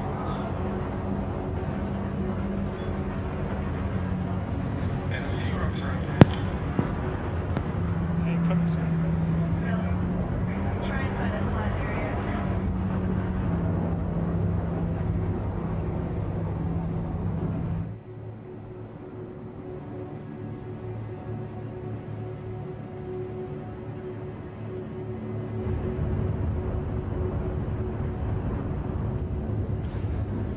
Easy now.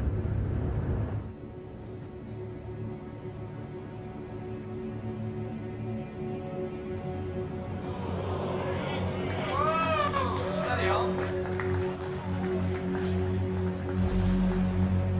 It's a little rough, but we're in one piece.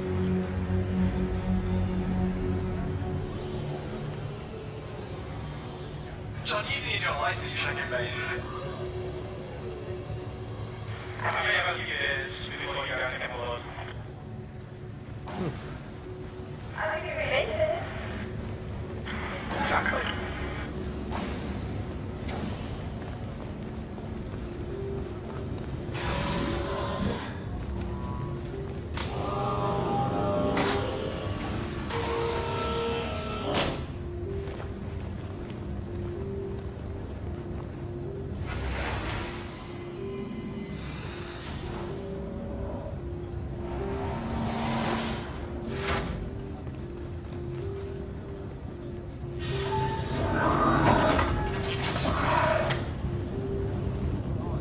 Ready when you guys are.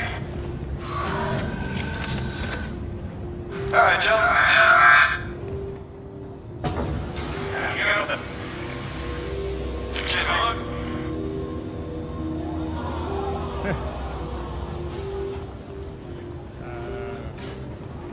There it is. It's magic.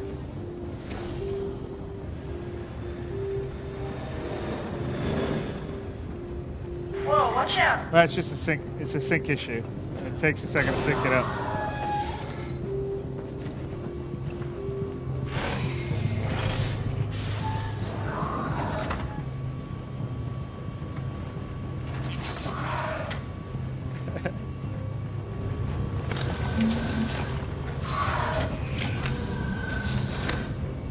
Okay. Ready? Ready. Let's do this. Sweet. It's behind us, by the way.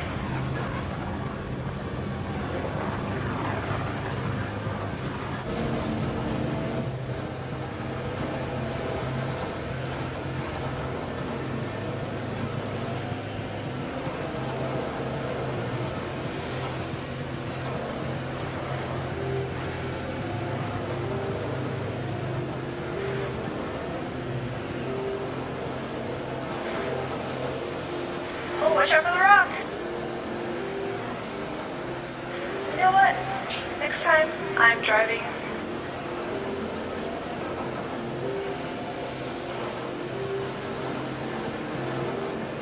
Still got that go fully paid. Obviously wrecking the distance We there. don't talk about that. Besides, I've been practicing. Okay, we don't need to speed run anymore, guys. Yeah, first. So we don't need to speed run anymore. We're back where we were.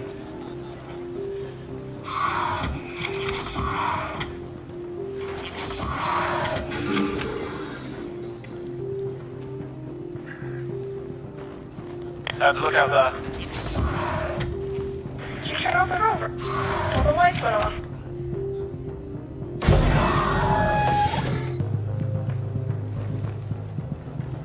I'm out now. Could have waited.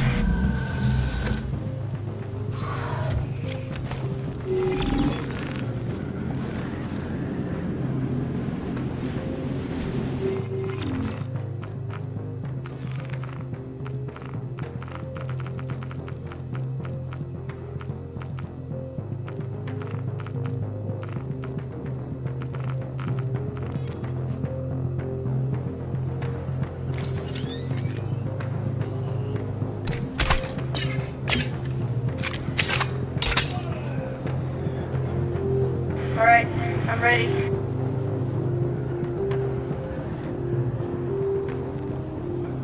I'll scout ahead. Nice gun. Yeah, I need to get it repaired, but it still works. Okay, well, you take point. You got the weapons.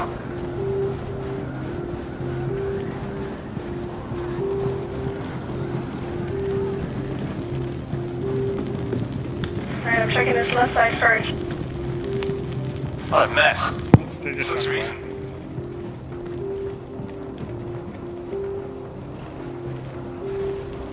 Yeah. Check all the colors. Thanks, Mom. I'll get right on that.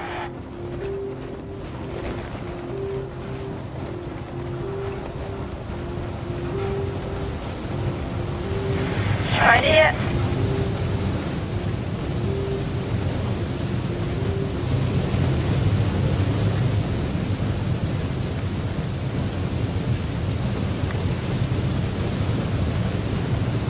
Can you see the point?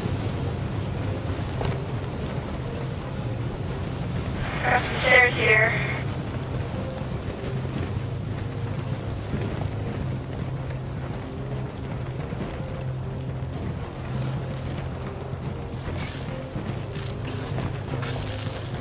Careful. All the sparks everywhere. I think I found it. Oh, what do you know?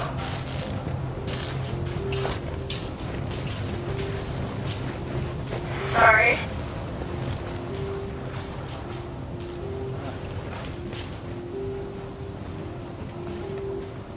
Do you want to take point? I'll let you lead. I've got a gun. It's fine, I'll watch your back.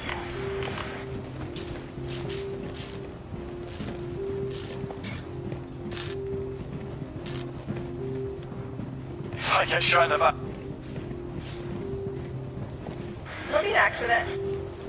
They'll just respawn. Maybe.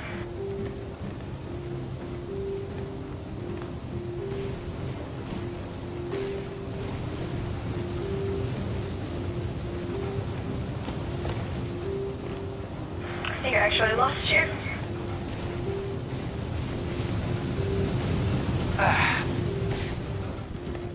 I found it.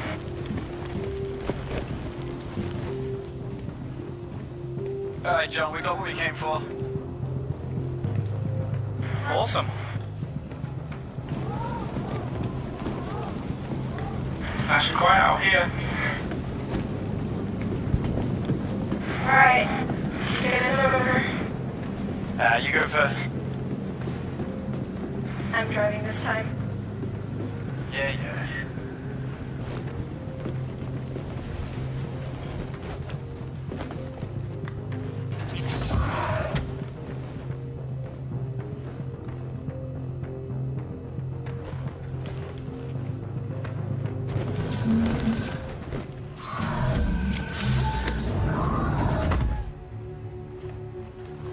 Alright, I'm in.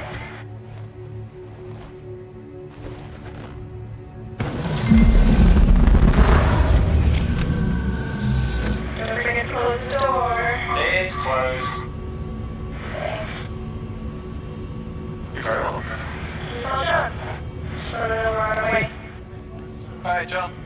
We're on our way. Great. By the way, when the camera's on you, because you're looking off. You gotta remember, you're always prime time. Hopefully. That wasn't so hard. I say on fire. Get out of there. Enemy ships under attack. Under attack.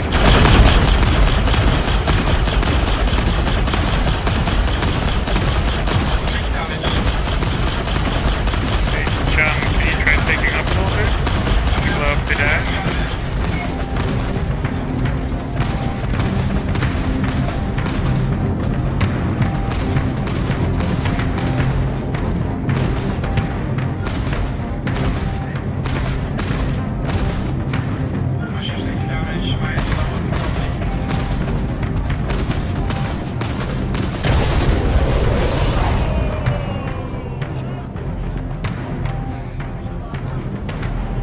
Oops.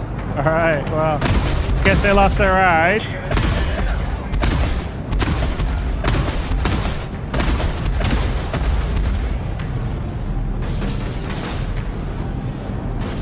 Glenn, you gonna call for help?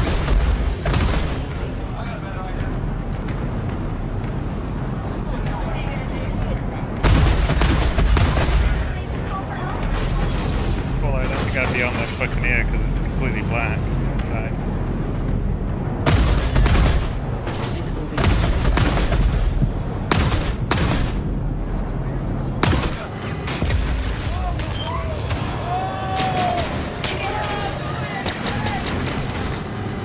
Line it up, line it up. I don't have any visual.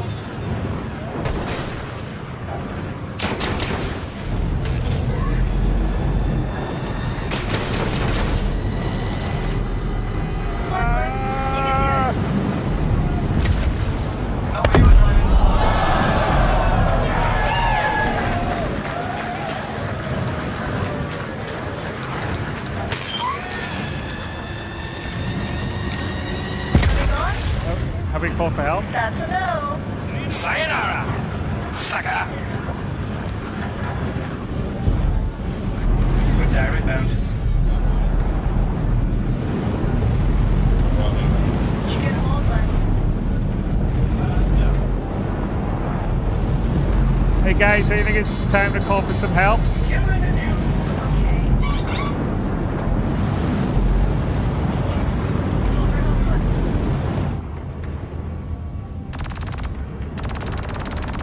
What was that noise? Glenn?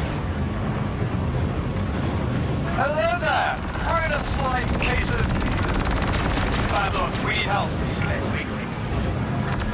That's pretty mild. I see, man. I sent interceptors to your position. Merci, Captain. Sectors engaged.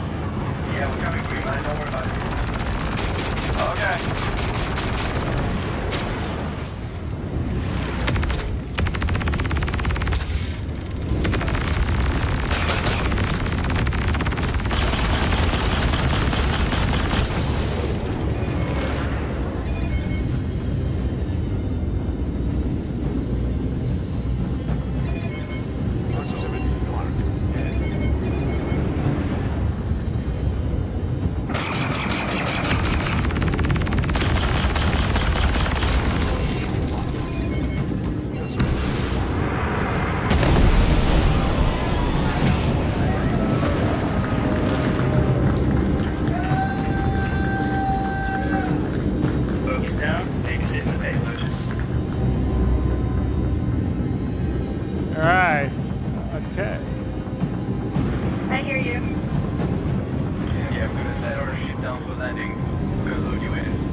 Greg is really quiet on his comms. I don't know.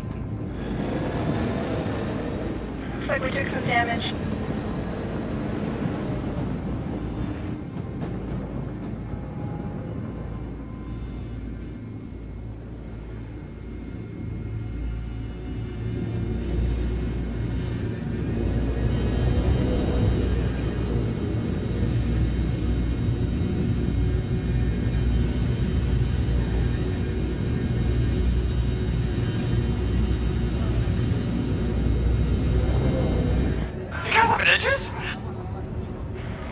Well, yeah, we do. I mean, I'm not complaining. You better not.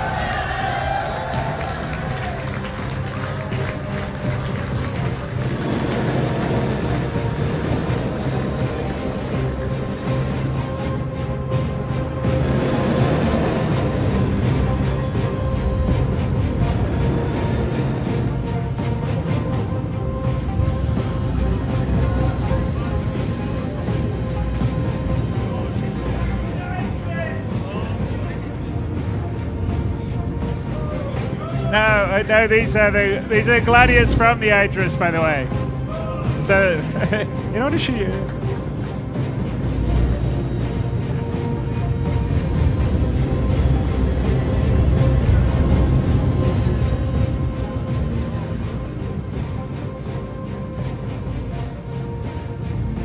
All right, let's bring it out.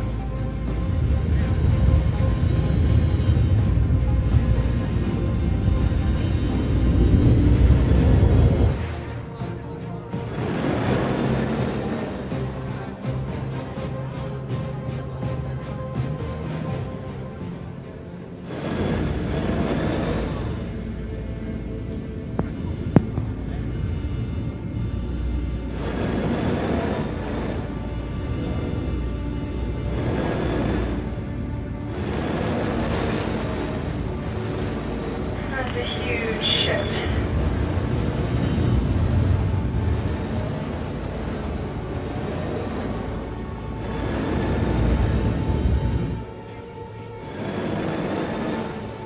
Adjusting landing position.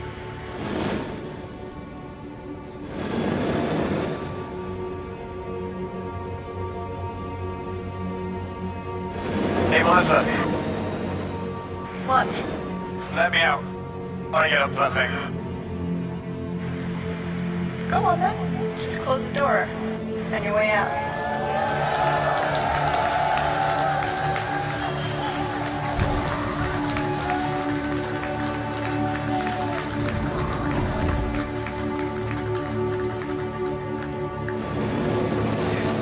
All right, open the way. Picture from Rover and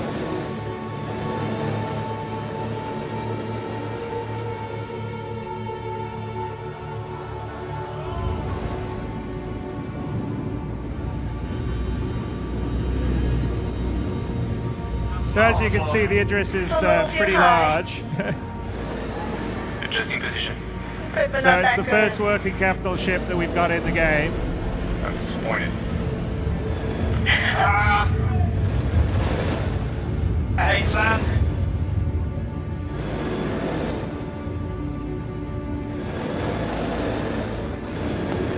Go with Glenn's view as well, please, Glenn's view.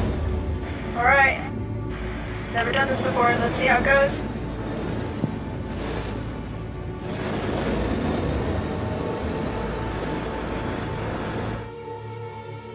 That's not going to be good.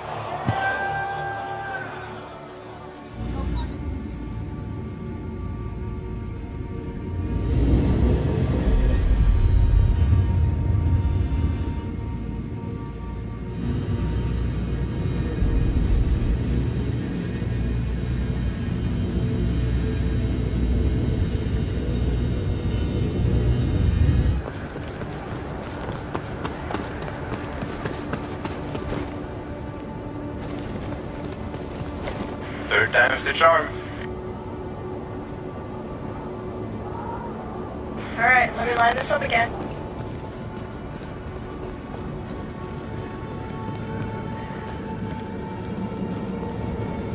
Here we go.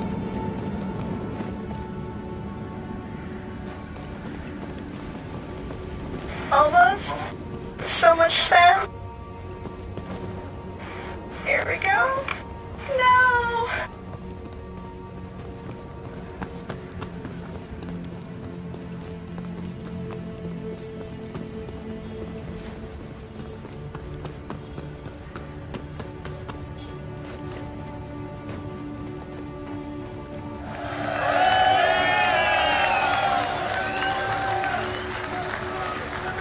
Oh, but he's got one of them. I forgot to ask, did you get something from Captain for his birthday? No, that's his birthday. It's next week. I was just gonna put my name on like a card and give him some vouchers or something. Guys, please, you're all comms. Glenn, you want to take your railgun off? Take your railgun off and see the captain. All right, Rover, join me on the bridge.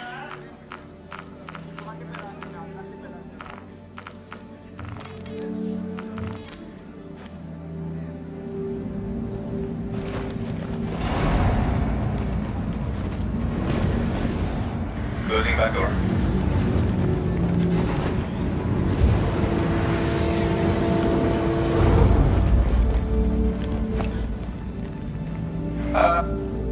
Hello? We're gonna score you out of atmosphere. Guess I'll find my own way. All right, Glenn. Join me in the bridge. We're clear for takeoff.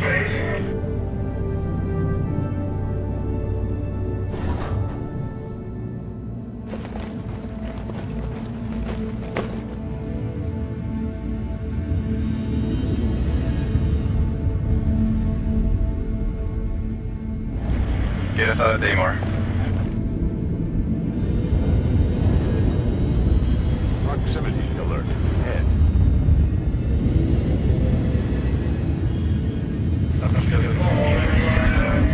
Proximity alert. Head. Proximity alert. Starboard. Proximity alert. Head.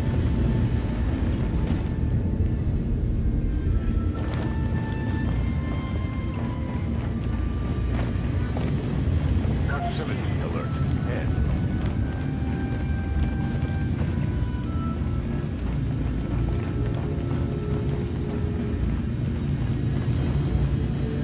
So, Hello!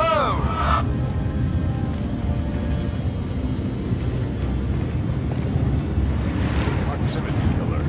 Head. Bonjour, Captain. Bonjour, Ben.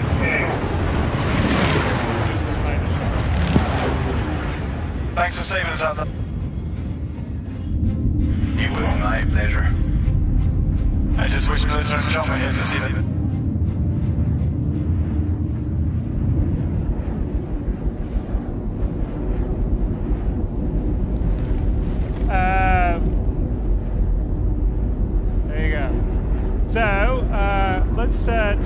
pause here. Let's bring it down. Leaving Daymar. All right, now let's talk about our, compensations. Yeah. Yeah, we. There you go.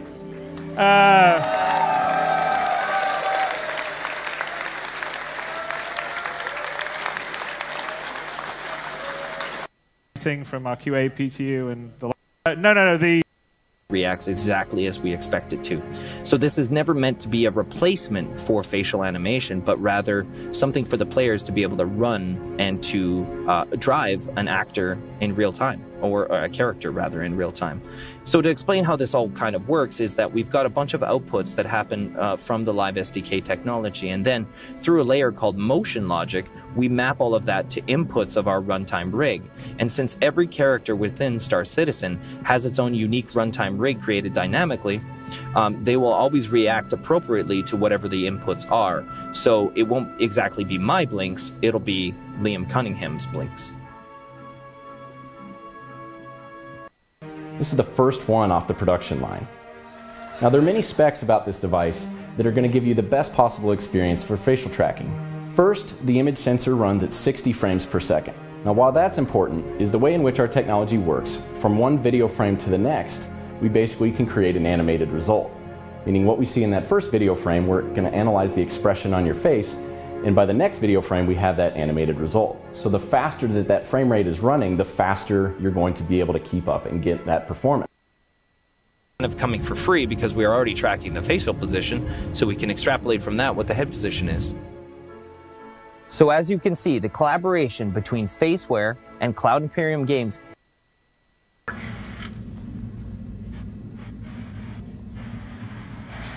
Thanks for letting us board. We really appreciate it. It is my pleasure. Glad to have you back. Oh man, you really saved us back there. And, Melissa, you're looking surprisingly alive. Yeah. That looks good on you though. I just ejected. Alright, but what were you doing on that planet, man? So, you're clear for takeoff.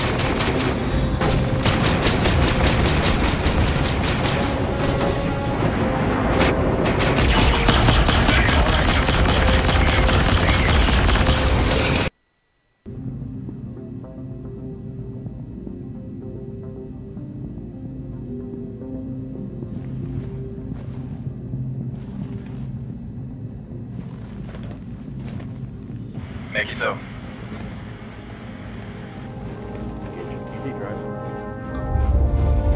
okay, this is all really cool.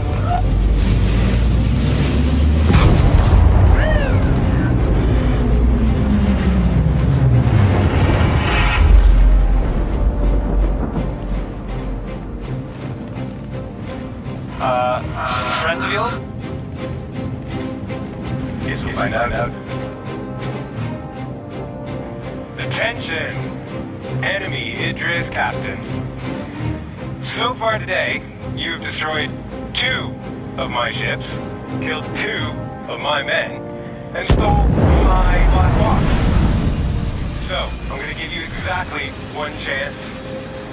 Either hand over the box, or I'll put a hole in the ship and scavenge through the wreck. He's bluffing. I call a bluff on that one. Can we talk about this? We already talked about it. You've got 1 option, and that's that. Well, I guess you're gonna have to come and get it then. I prefer that anyways. Let's get out there. Game time.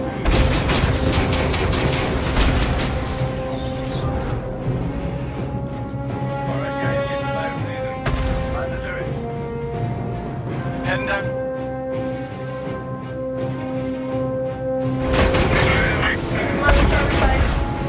Scramble the fires. Ready to roll. I'll go on power up. You're clear for takeoff.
Bad guys in the operation.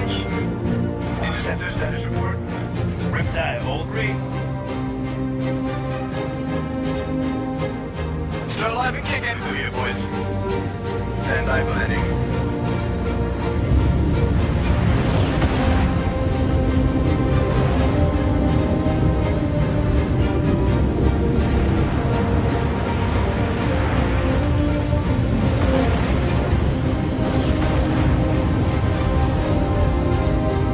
Nice flight, Mark.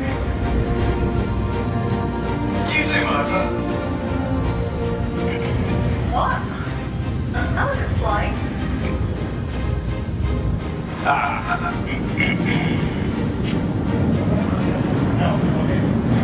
What? Drinking again. Formation, Jesus, man. Hey, man.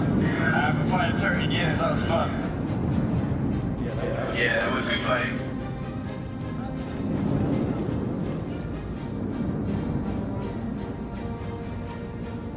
Shit.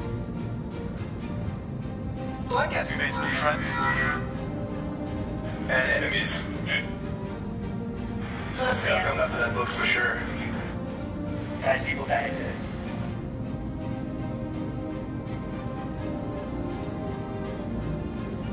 I'm going.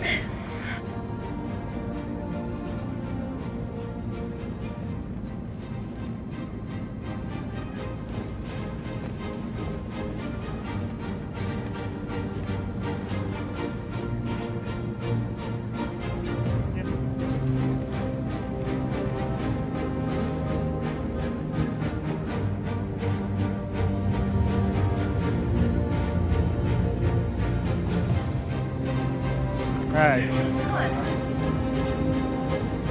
Where are you off to?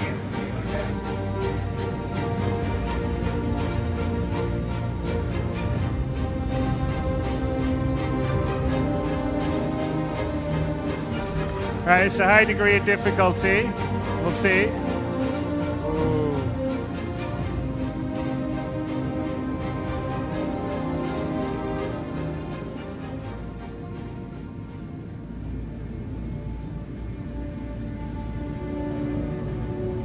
Okay.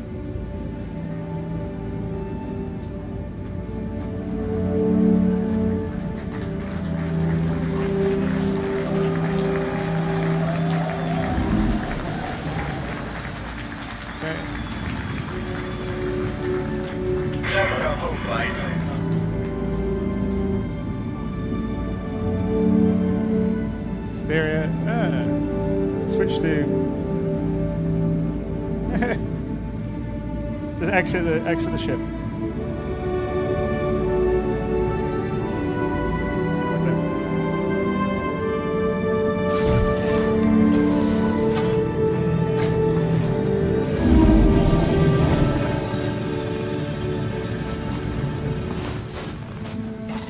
All right, back.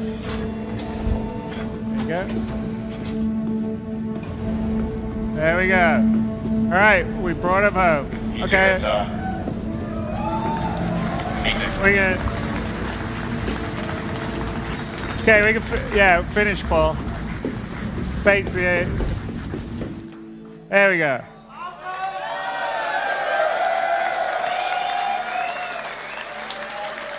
Now I got a question for you.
think the good guys wanted to prove that.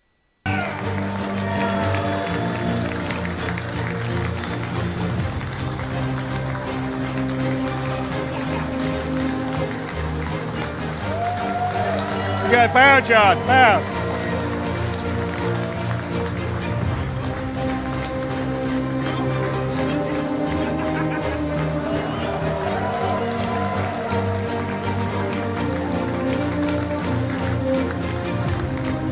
All right, so